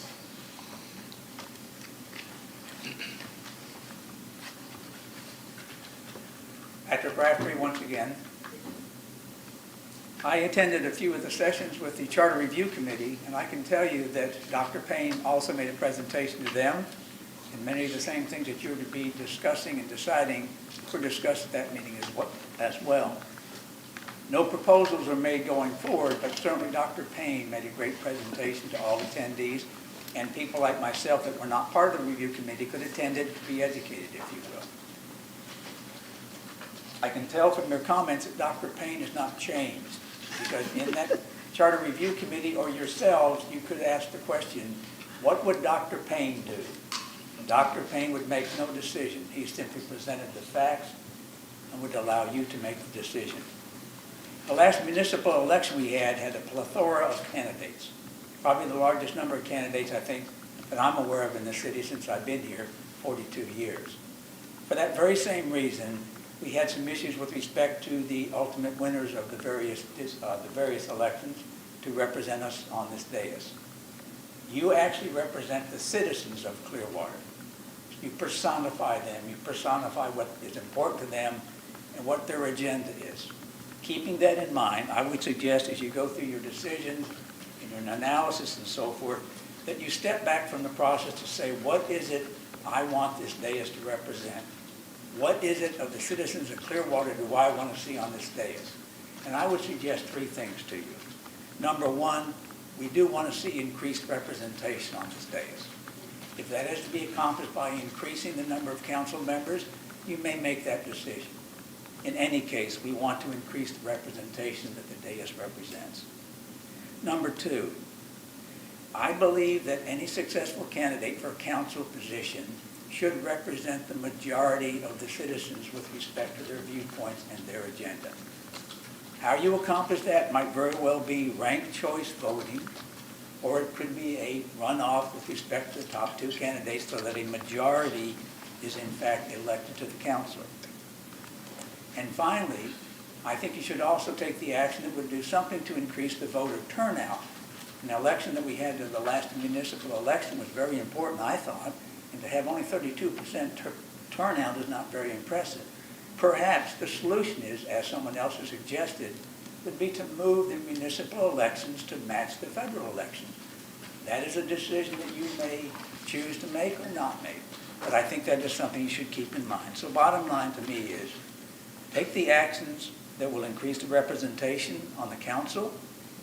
Take the actions that will cause a council member to reflect a majority of the citizens that voted for that individual so that their viewpoints and agenda is well represented here. And finally, do what you can to increase the voter turnout in the city of Clearwater. Thank you very much for your time. Anyone else to speak?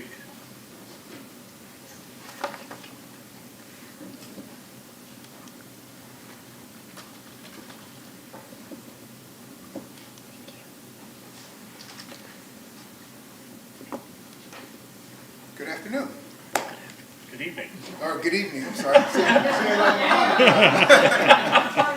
It's good to see everybody again. When the charter review came up and we were talking about strong mayor or weak mayor, the NAACP did bring up different alternatives for getting people to vote to make the commissioners more inclusive. We talked about districting, possibly. We talked about adding more people to the dais. None of that was taken into consideration, or maybe it was heard and not talked about, or barely talked about again. It is important, as a lot of people have said before me, and I wanted to sit back and wait to hear what everyone had to say, because one of the things that you all said, that you were kind of still determining what it is that you want Clearwater to be, to make sure that you all are in consensus before you bring this to us. So that kind of threw me. But you do want more people to vote.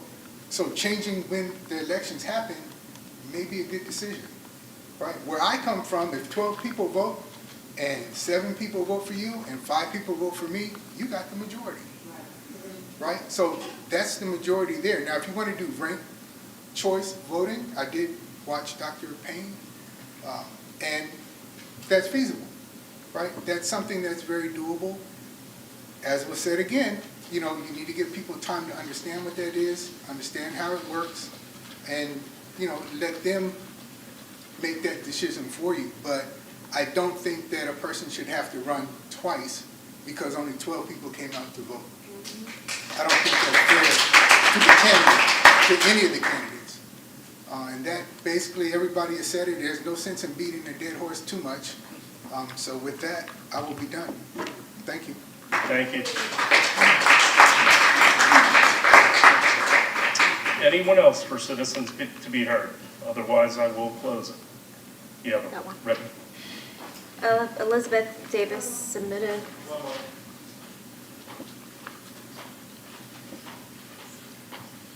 Hello. Good evening.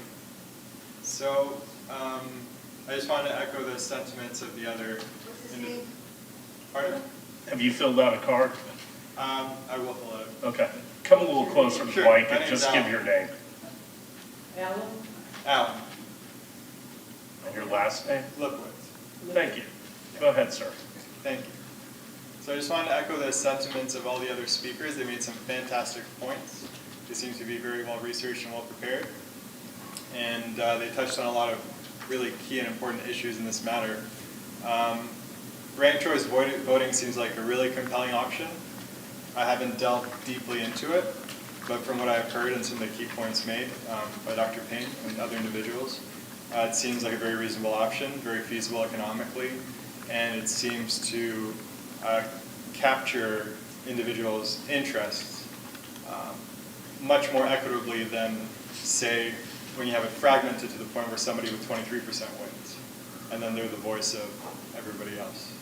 So I think in the endeavor to fight apathy with regards to elections and demoralization among citizens, it's really important to have somebody who claims victory by getting more than half at least of the vote, and I think that would assist greatly. And I like the points of districting and having better representation of the individuals living in a certain region to be part of the council, because then they could speak more intimately and have more familiarity with the particular intricacies and issues of those people. So I think that would also motivate people to show up and vote more. That's all I wanted to say. I like the idea of aligning federal and local elections, because I think naturally a lot more people are going to show up, because there's a lot more, it's more of a hot topic generally, federal elections. So if you have both there, you'll just get them both taken care of. That's it. Thank you very much. Thank you for coming out.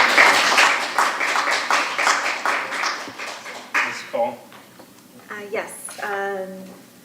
Elizabeth Davis, your discussion about a majority vote for city council seems to eliminate candidates who would not have the money or time for runoff.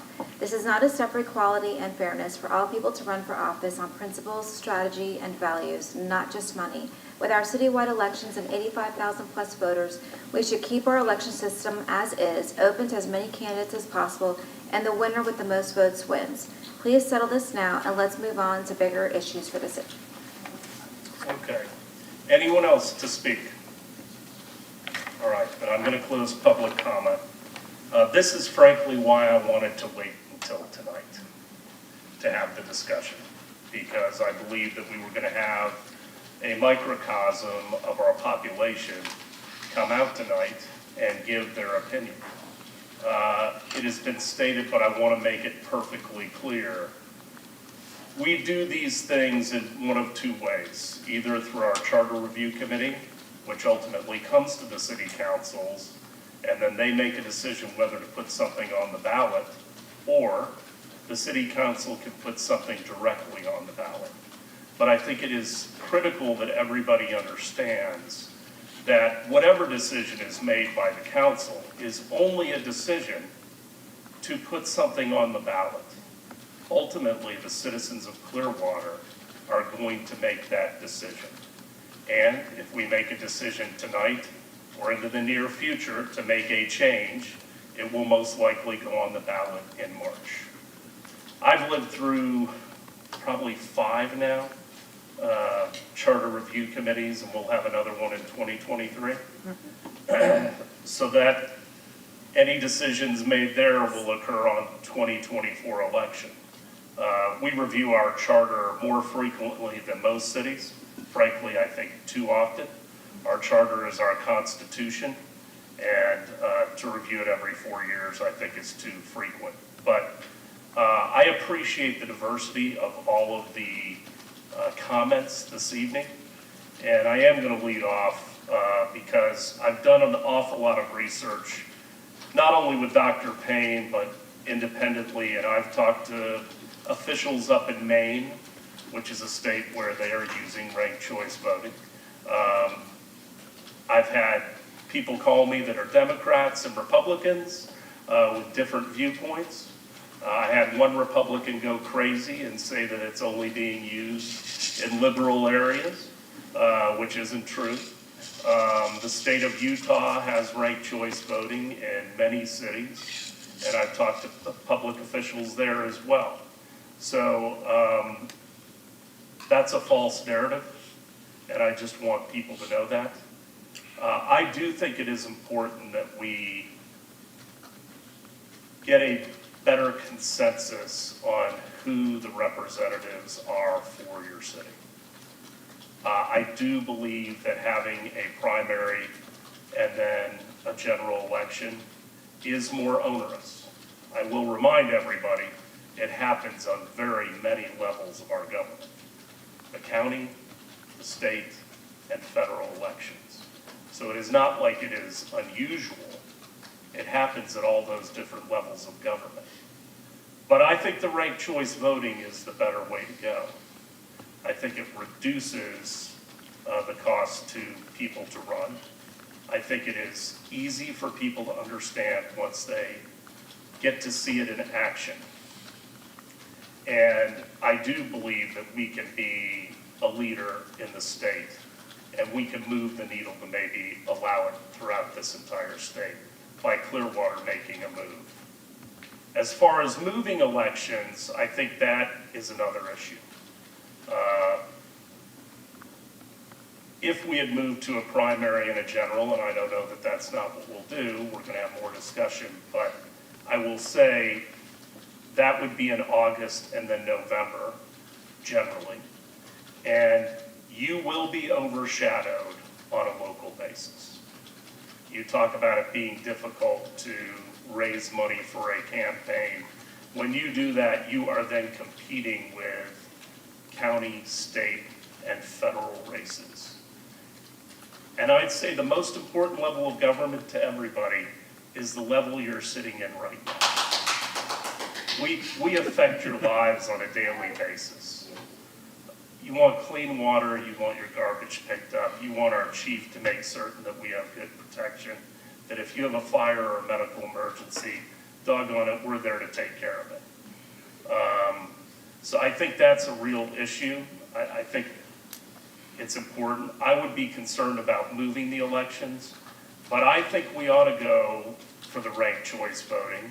And if it is not allowed when it's approved by the citizens, then we'll wait until it is allowed. And I think with time and pressure, it will become available to us. And I think we can expedite that process. So I want to thank all of you for coming out. I'm going to open it up to the rest of the council for questions and comments. I'm going to turn it over to the vice mayor first because this really was his issue to start with. Okay, well, and I don't want to put the public out. I don't know if you want to take a break, but. You know, we should. I should have done that after public. Or we can power through. Well, hold on, folks. You guys can all go to the restroom. We can't.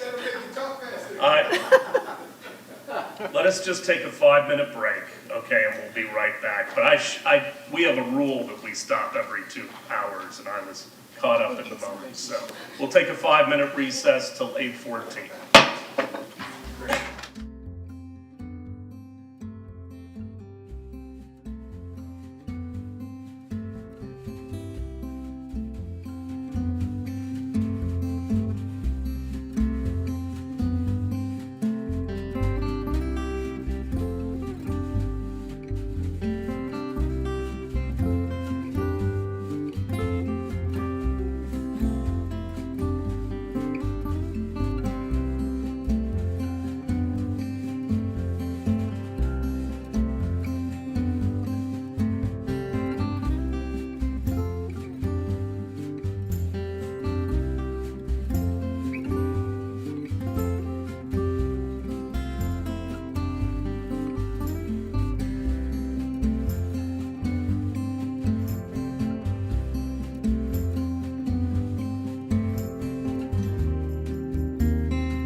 We'll reconvene the council meeting. If I could have everybody give us your attention. You know, everyone is deep in conversation. If you want to go outside, you can go ahead. Vice Mayor. All right, I'm going to do my best not to be a human ping pong ball with what I'm talking about, but it's kind of one of my specialties. But I'm kind of the big bad wolf in this thing because I'm the one who brought the issue forward initially. We have a lot of things, and I've been here all my life. My family's been here over 100 years. You've all heard me say it before. And historically, in Clearwater, you had 2 people, maybe 3, running for a seat. And in a lot of cases, somebody was running without opposition. And even with that, Clearwater turned into a pretty darn good place. Our last voting cycle was absolutely, totally different than anything we've ever seen. We had Councilmember Beckman's seat, I think, had 4 candidates. Mark's seat had 5. And, you know, if that, and it looks like next year's ballot could be very similar. And given that, is it, and let me back up a little bit. We all have different ways of approaching our jobs here. You know, some of us have been here all our lives, been here a long time, got great connections, know a lot of people, hear from a lot of people individually. Some of us prefer to use social media and rally the troops to get everybody out. Or post something on their Facebook page. And Mark, I want to correct you on something, on one you posted last night. You said that I was angry that you won. I wasn't angry that you won. I was shocked, but I was not angry. And given that, you know, it is looking like moving forward, we're going to have multiple candidates. I believe because ranked choice voting is not an option for us at this time, I think majority is the right way to go until ranked choice voting becomes a viable option. You know, and I would love, ask the Secretary of State to come down here. I'll buy them lunch over at Palm Pavilion and we'll talk about it. But it is something I think needs to be considered because we are a representative government and society has changed. I mean, one of the ugliest things and the worst things about campaigning right now that just absolutely floors me is when you're walking a neighborhood or you're talking to someone on the street and you're a candidate, and we've all experienced it, one of the first questions that's being asked by today's voter for a city council seat is, are you a Republican or Democrat? And you say, it's a nonpartisan race. And they say, I don't care. Are you Republican or Democrat? And I think I've made the comment many times in the 13 plus years I've sat in this seat, I've never once made a decision based on political party. Because politics don't play a role in local politics, in these seats. Partisan politics have no place for it. But it is, you know, we're not going to decide anything here tonight. We're not voting on anything. We're just basically, we wanted to get a chance for the public to have input. We're going to do further investigation and research. We're going to have further conversations. If anything happens, it won't happen until the March ballot. And you'll have plenty of notice and plenty of time to study it, prepare for it, and understand what you're voting on. But I believe, at our level, even at our level, we are represented by, the majority of the votes. You can't go to an office higher than us, county, state, federal. Some people will make an argument about the president not winning the popular vote or whatever, but that's a whole different issue. We don't have an electoral college for anything but the presidency. But no other office can you run for and get elected without a majority of the vote. So be the majority derived from the actual ballot where you get more than 50% of the vote, or be it derived through the ranked choice voting and the instant runoff model. I'm comfortable with either one of them. But I think the people of Clearwater deserve to have people sitting here that get the majority of the vote. And now let me go to the last tangent. We have all heard a lot about more diversity up here. We want more diversity. Well, we could go to districts. But you know what? Districts still don't guarantee a minority candidate will win that election.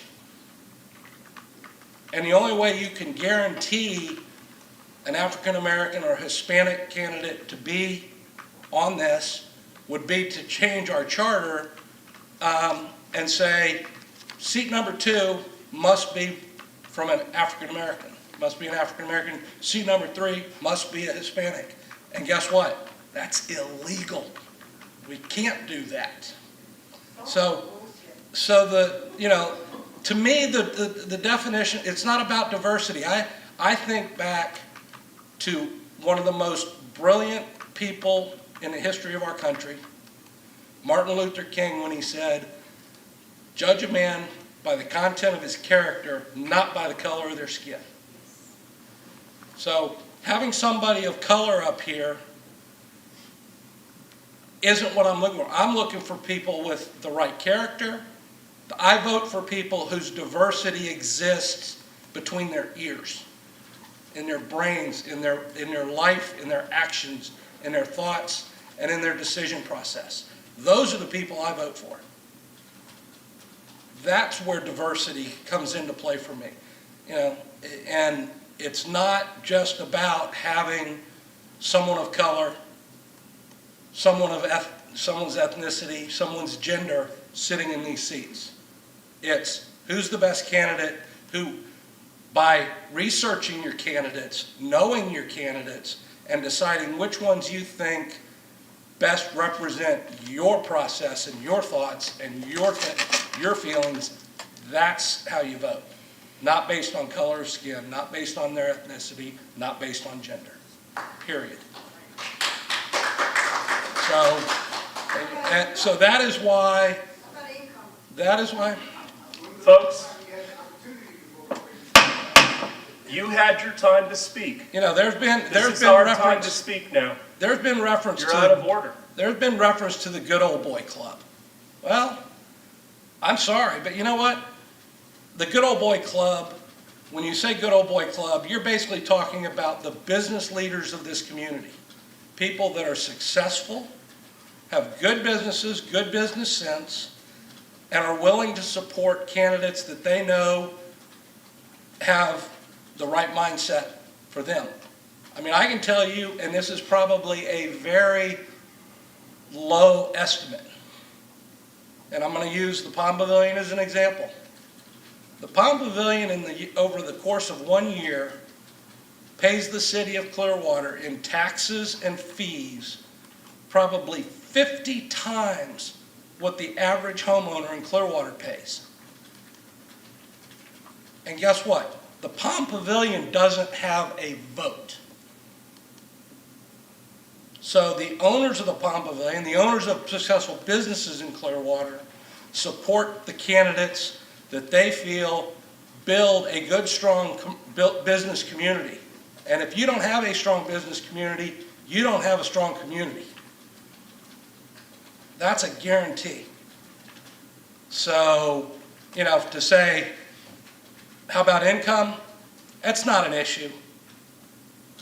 Everybody in this country has a right to put all the effort they want into it and develop themselves into making all the money they can possibly make. So to make a comment like that is ridiculous. So I'll stop at that one. Councilmember Albrecht? Well, you know, listening to Dr. Payne and this ranked choice voting makes the most sense to me, even though the state doesn't allow it right now. The one thing that really drives me crazy during election season is negative, you know, campaigning. And I know it's got to bother each and every one of you, whether you're going to admit it or not. I hate getting something in the mail from somebody saying something bad about somebody else. It goes right in the garbage. I don't need to have that. I make my own decisions. I don't need to have, but you know, campaign people will tell you that's what really helps a campaign is negative campaigning. And I think ranked choice voting will eliminate that. Because why would you, if you think you're a second choice candidate, going to be saying something bad about another candidate? I think you're not going to see that in a ranked choice voting. So that alone, for me, right there, puts it ahead of everything else. Now, we're all sitting up here, you know, we just had a big discussion on the $15 minimum pay scale and how it's going to affect the city. In every department, everything gets bumped. I mean, it's a big thing. You know, we aren't included in that talk, and we probably make less than what McDonald's hamburger flippers do up here. We don't make anything. We do it because we love the city. We love to get things done in the city, whether you believe it or not. We're here not because of money. But, you know, to say that you're running for council because of money is completely, and they've had that discussion, I don't know how many charter review committees, whether we raise the salary for council, because the only reason you're seeing old people up here is basically, well, with the exception of the mayor. Sorry. Wow. But hey, come on now. 60 is the new 40, so give us a break. Come on. Well, I'm just saying, I've got a lot of criticism over the years on this, you know. Hey, you're a white-haired old guy, you know. Well, I'm retired. I got the time to do it. I'm not supporting a family anymore. That's what I'm doing up here. If I had to support a family and I had to rely on this income, and it's not a part-time job, they'll sell it to you as a part-time job. It ain't a part-time job. If you want to be good and get something done, you're working 40 hours a week on it. So it's a love, you know, if you're seeing us up here, it's because we love what we do and we really try to make a difference. We aren't raising the salary. If we did, I don't know if that would even help getting younger people in up here. You know, and the thing about moving to November for the elections, it sounds like a great idea, and I've brought that up before, and what I've been told is, have you seen the size of our ballots, local ballots? Have you seen the size of the ballot in November? The local ballot gets put underneath all that. So are you ready to go in there and vote for a ballot that looks like this?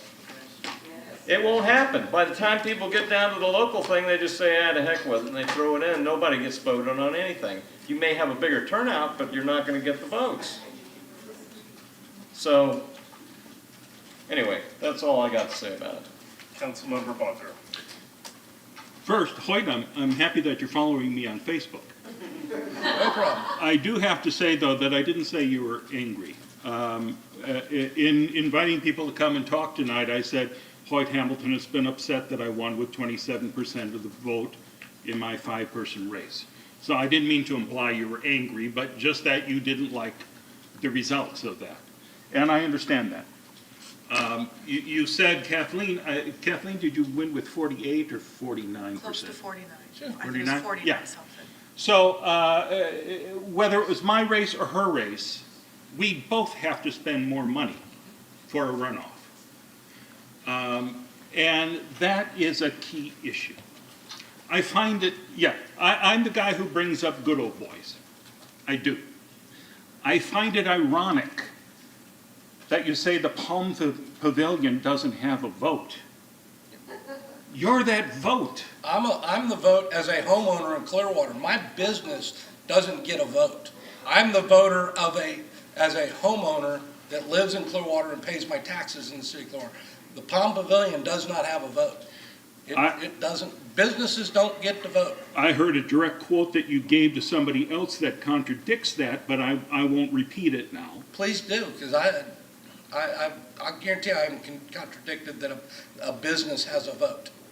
It was something along the lines of, I vote what's best for me, my family, and my business. I would like for you to show me where I said that, because I don't know that it's in print. I'm just saying somebody who talked to you said that this was what you said to him. That's why I didn't want to bring it up. But since you said, well, okay, go ahead and repeat it, I did. I would challenge that. Okay. I would challenge that person. But that's, Let's get back to what we're really here to discuss. right. Okay. Here's my point. There is such an influence of money in even a local race. I knew entering this race that I was not going to get the support of the business community. I wasn't going to get the support of the police department or the fire department or any other union. I knew that I had, the people on my side, the people who, virtually every candidate has said when they knocked on the doors, people wanted first to know, what are you going to do about Scientology? So, I was the one who came out and spoke to that directly. And the fact that I won with 27% of the vote, if I'd had the money to do a runoff after that, perhaps I would have gotten more than 50%. It's true, but I didn't have that money.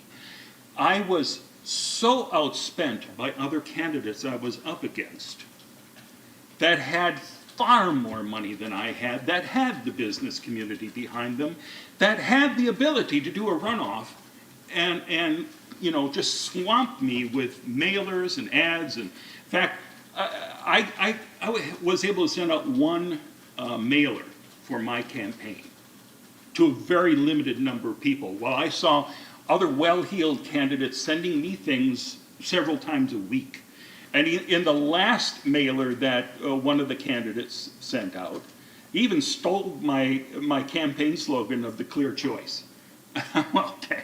And this is a person who asked me, his wife asked me to pray with the two of them that we all be friends and run a good race. And I said, absolutely. So,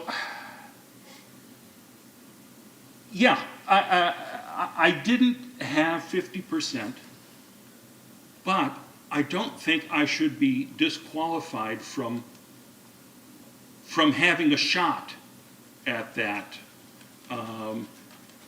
with a runoff, not being able to afford a runoff.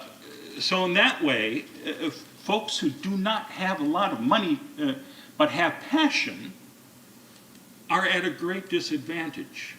And thankfully, my passion won the day.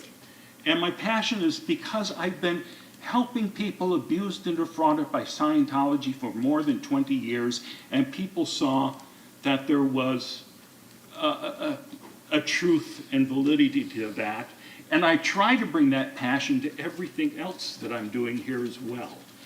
In the midst of the riots last year, I was the first one to say, we need body cams. It's not a big problem here in Clearwater, but we should be setting an example and paying for body cams because it's going to be necessary at some point. It's already come up to help one officer who, my understanding is there was a question about an incident and it kind of cleared the officer. It can go both ways, but I think it's good to care enough about that to say, let's do it. It's some money we have to dig up to cover that, but we should do it. Same way that I'm so supportive of what we're all doing with the North Greenwood CRA. You know, I am passionate about that. I am not, I'm concerned about people, not businesses. I'm trying to throw my support behind business. I'm going out there and I'm promoting downtown. In fact, if you follow me on Facebook, you would have seen the meal I had at In-N-Out Taco the other day. It was just tasty. And I am fully behind backing the bluff developments. And I want to be behind that 100% and make sure that we make that a success. But if I had to do a runoff, I wouldn't be sitting here. And you know, maybe we would have another big business person here. I doubt that we'd have a minority. I doubt we'd have anybody who deserves to be here more than because the system's not set up that way. Kathleen made a great argument months ago when we were first talking about this, that if we're making a change, we have the process with our, you know, go through the group that looked at all the changes for voting. Let them look at every option, not just, you know, runoffs, and but let's add more council members. Let's have districts. Let's have that discussion rather than you being upset that I won with 27% and you say, well, let's change that. You know, that's the only thing that kind of upsets me, that I don't think this is a problem that really needs to be solved right now this way. It seems like if you want to make changes, let's do this the right way and educate people and come to an agreement about what's the best thing to do. I don't like ranked voting because I think it is difficult for people to understand or care. You want to get somebody interested enough to vote for you in a race. Well, if there's 5 people running, you know, then they have to think, well, how much do I like that person? You know, I think anytime you add complications to it, you're kind of driving people away. That's just my opinion. I wake up and watch Morning Joe.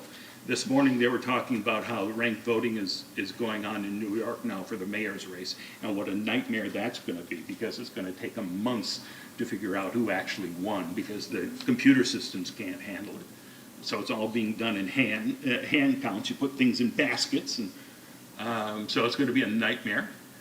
But if that's a system that we want to go to, it should be done thoughtfully with a lot of input from the public and take it to the board. All right, I've ranted. Sorry. Councilmember Beckman. Okay, I'll try to stay on topic. First, I do think ranked choice voting is a good alternative, and I would be in favor of a good, solid look. I would advocate that we look at it through our charter review process and give extensive time for community education and involvement. I think it has a lot of positives. I think anytime you add 2 elections, you are going to limit the amount of diversity on the dais, because it's not about candidates getting their message out, it's about having the money to get that message out. And you talk about diversity being between your ears and not the color of your skin or your age or your gender or your sexual orientation, but really age and gender and race and how you grew up and where you grew up and what those circumstances are is part of diversity that brings a richness to the dais. I will never know what it's like to be raised as a Black person and the experiences they have, or somebody who lives at this income level or that income level. I only know what I've experienced and that I can bring to the table. But I think there's value in people that have other life experiences up here than Caucasian people of kind of middle or upper middle class or upper class, which is what we seem to have here now. How do we get that diversity? We make it because of systemic racism. People of color don't have as much wealth to run that race, to get their message out there. It's just a fact. And so we need to try to level the playing field. And if we have districts and a smaller area for people to run and a lesser cost, then perhaps we can have more diversity up here. So I don't think it's all just about whatever qualifications and the best candidate is, because I think a lot of best candidates are out there who can't afford to get their message out. We don't know them. They can't afford to put in 40 hours a week at $22,000 a year and have meetings at 9 a.m. and 6 a.m. or at 6 p.m. and 8 p.m. and all that. I mean, it's a job for a person who does not need that income. And either you're older and you're retired, or you're younger and have means. And so that in itself limits the people who can run and serve. There are comments that are made about I want a majority, you need to represent a majority of the residents. We will never represent probably a majority of the residents. We might represent a majority of the people who vote, but it's not even registered voters. So we need to be clear about who put us up here, because it's a real small number of voters that put us up here. So it's not a majority of the residents, and it's not a majority necessarily of registered voters. We need to do better with that. And I think by asking people to vote twice, we're not going to get as much turnout. So ranked choice voting can be good that way. I had a conversation with our city attorney today, and she alluded to the idea that maybe our supervisor of election does not want to have an election and then a runoff. And that was really the initial proposal that you had. It wasn't, let's have a primary and then a general. It was, well, if nobody, 5 candidates, nobody gets a majority, we got to have a runoff. And that means a quick turnaround, and that means instant money, and that means PACs. And when you say that we don't run, this is a nonpartisan race, and people ask you out at the front door, are you a Dem or Republican? And they've asked me that, and I tell them an answer because it's public record. But I say, it's a nonpartisan seat.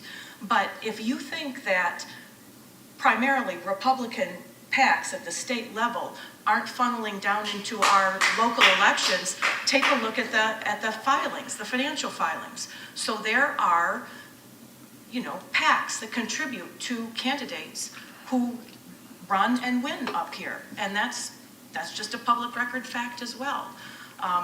And then, and one other little thing, if we talk about, and I don't use the term good old boy, but when you talk about how you want businessmen and people who care about the city and have been invested in the city and your business has been there a long time, there was segregation in this city. And Black people weren't allowed on Clearwater Beach. And so those businesses that were there that were successful and passed down to generations, that wasn't available for people of color. And so if we talk about the business establishment, take a look at it. Take a look at the members of Amplify. And it's not diverse racially. It's not. I don't know what the gender statistics are, but I'm sure there aren't, a majority of female-owned businesses either. And that's part of the reality of what diversity means up here.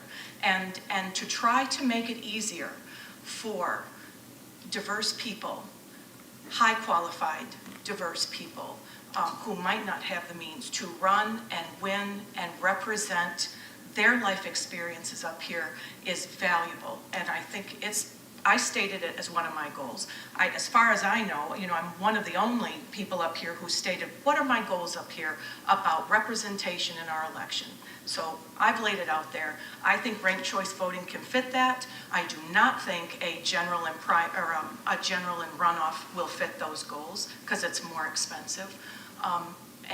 and you have outside sources. And so anyway, that's, those are kind of my notes that I jotted down as discussions flew, but I would advocate for really honoring the charter review system or process of having that group really look at it. And I would challenge people to answer the question, why now, that was posed by Mohammed and Leslie and some others. Because we had record numbers of people running during the last charter review, and this wasn't discussed. And so, it's honor the process and don't just have us put it on the ballot in March, where we very well might we have 2 seats up in March, as well as a possible bluff property referendum. And then, you've got ranked choice voting, and there's a deadline to get the wording right and put it on the ballot as well. So the education, is a shorter period of time. So those are my concerns.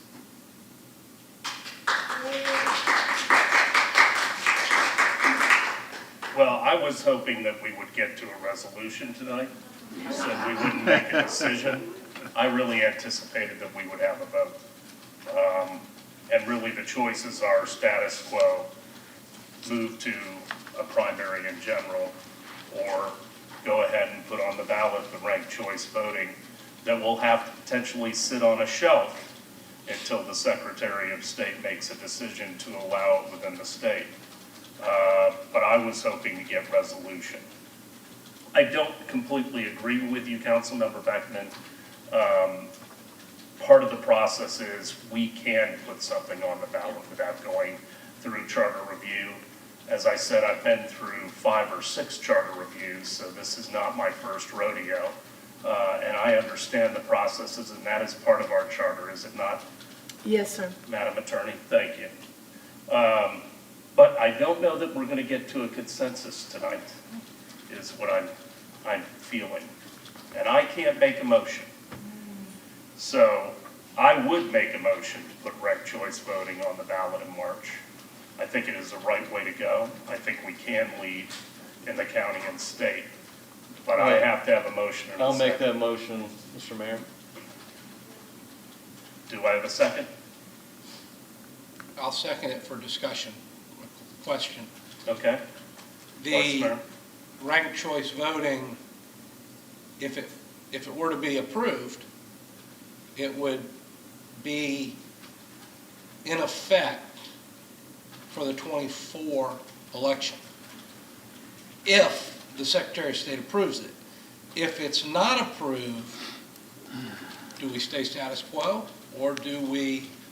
I would stay status quo. Okay. And of course, this would be voting to give direction to the city attorney to go forward and start to craft language. I would, well, like I said, I seconded the motion. I can do, I can see to do that, but in respect it for one thing, I think given today's social media and access to it, I think it's a less funded candidate has more opportunity to get their message out today than they've ever had, given today's social media and everything else. And if they use it correctly and have, get their message out, get their friends to push it out on theirs and everything else, social media gives a, someone who doesn't. Level the playing field. Yeah, I think it gives them better opportunity than they've ever had. So. Councilmember Beckman. Social media does not level the playing field. When you have mailers every week, when you have television ads, when you have radio ads, social media does not compare to multiple media pushes and, attack flyers, you have flyers that tout yourself, there's all sorts of money that's spent. It's a little Facebook post isn't going to compete with thousands and thousands and thousands of dollars. And another point of clarification, I've run 5 campaigns once I was unopposed. I've never had a PAC pay $1 for my campaign in any of my marketing materials. Never. Other than ClearPack, which is $500. And back in the day, it was $250. So. Realtors. Maybe. And realtors, which is still, we're not accepting more than that. We're not, I've never had a PAC, and I apologize, I thought it was horrible what one of your opponents did to you.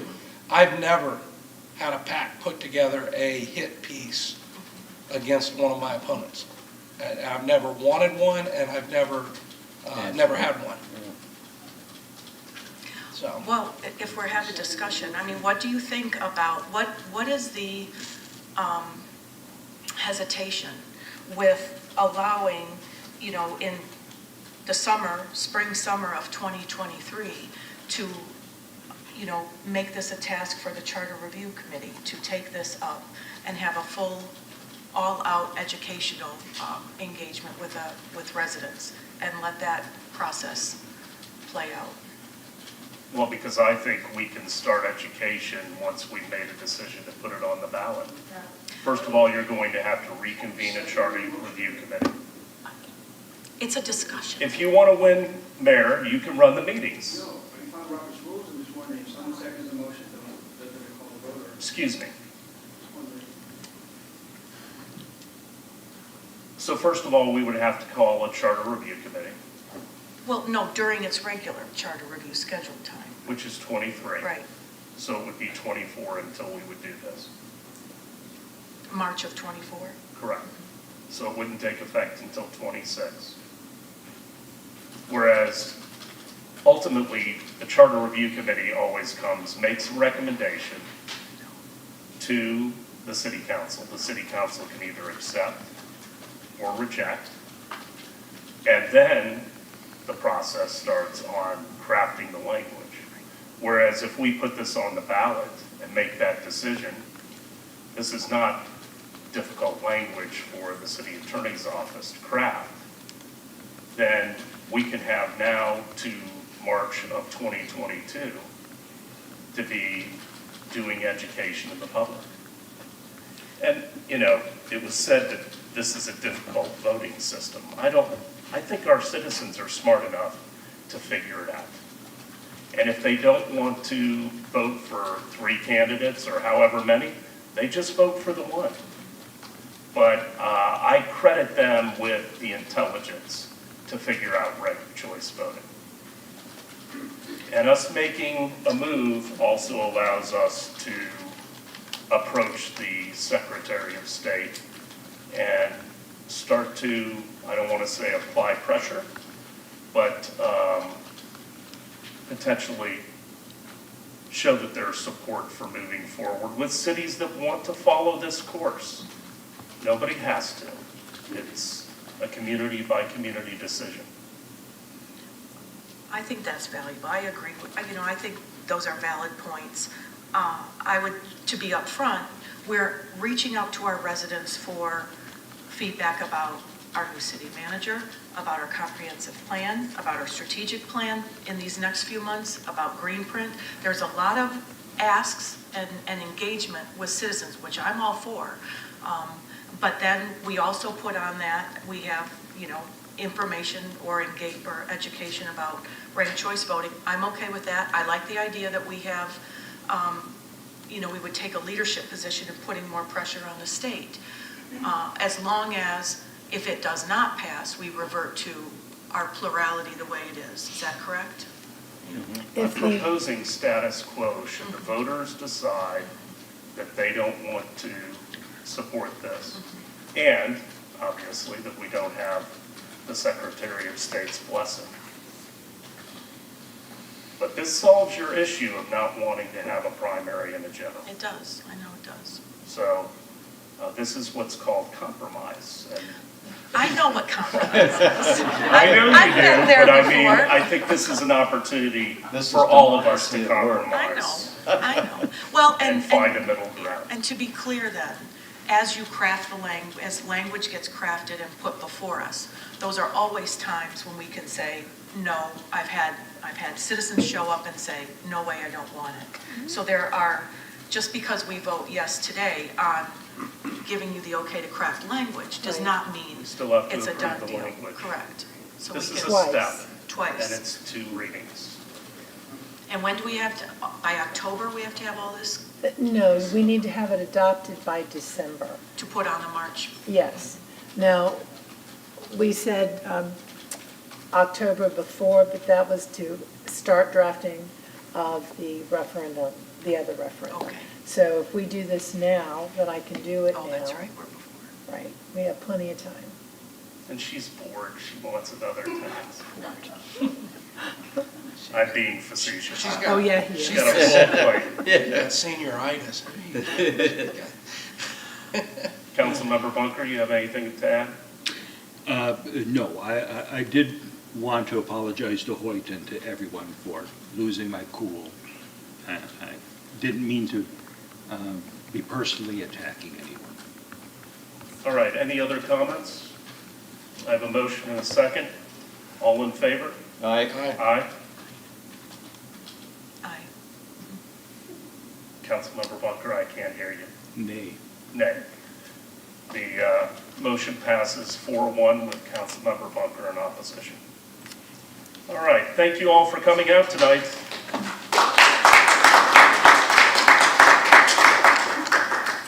All right, closing comments. I'll start with Councilmember Bunker. Well, I was going to save my apology for this, so I think I've said everything I need to say. Okay, Councilmember Beckman? Thank you all for being here. This is what democracy looks like. I took a picture at the beginning. I was so excited to see a packed room, and I am thrilled with the gay pride flag flying for the very first time for the month of June. It's exciting. It's diversity and inclusion and acceptance and pride, and I'm proud that the city of Clearwater is going to fly that for a month. It's good. Councilmember Albrecht? And I want to say the same thing. Thank you all for coming tonight. It's always great for us to hear everybody give their, what their priorities are. We do think about it, and we do listen, and I'm glad we move forward. And we'll see what the rest of the public say next March. Vice Mayor? Thanks for being here, and this meeting's gone long enough. All right, I've got a bunch of announcements. We celebrated Countryside's graduation yesterday down at Tropicana Field, and Councilmember Albrecht and myself attended that. Congratulations to all of our Countryside grads. I am my alma mater. And Clearwater's graduation will be tomorrow night at Baycare Ballpark, so we congratulate all of them. Wearable art. The next series in the CRA's Wearable Art exhibit, which showcases the work of local artists and vacant storefronts, debuts this month. The art exhibits will include jewelry, garments, and flowers, all made using various wearable materials such as newspaper, metal, styrofoam paints, and brass bells. Artist and organizer Lena Shada will host an event at Pour Yours starting at 6:30 p.m. on June 5th. To debut the collection, attendees will have a chance to tour the exhibit along the 500 and 600 blocks of Cleveland and meet the different artists.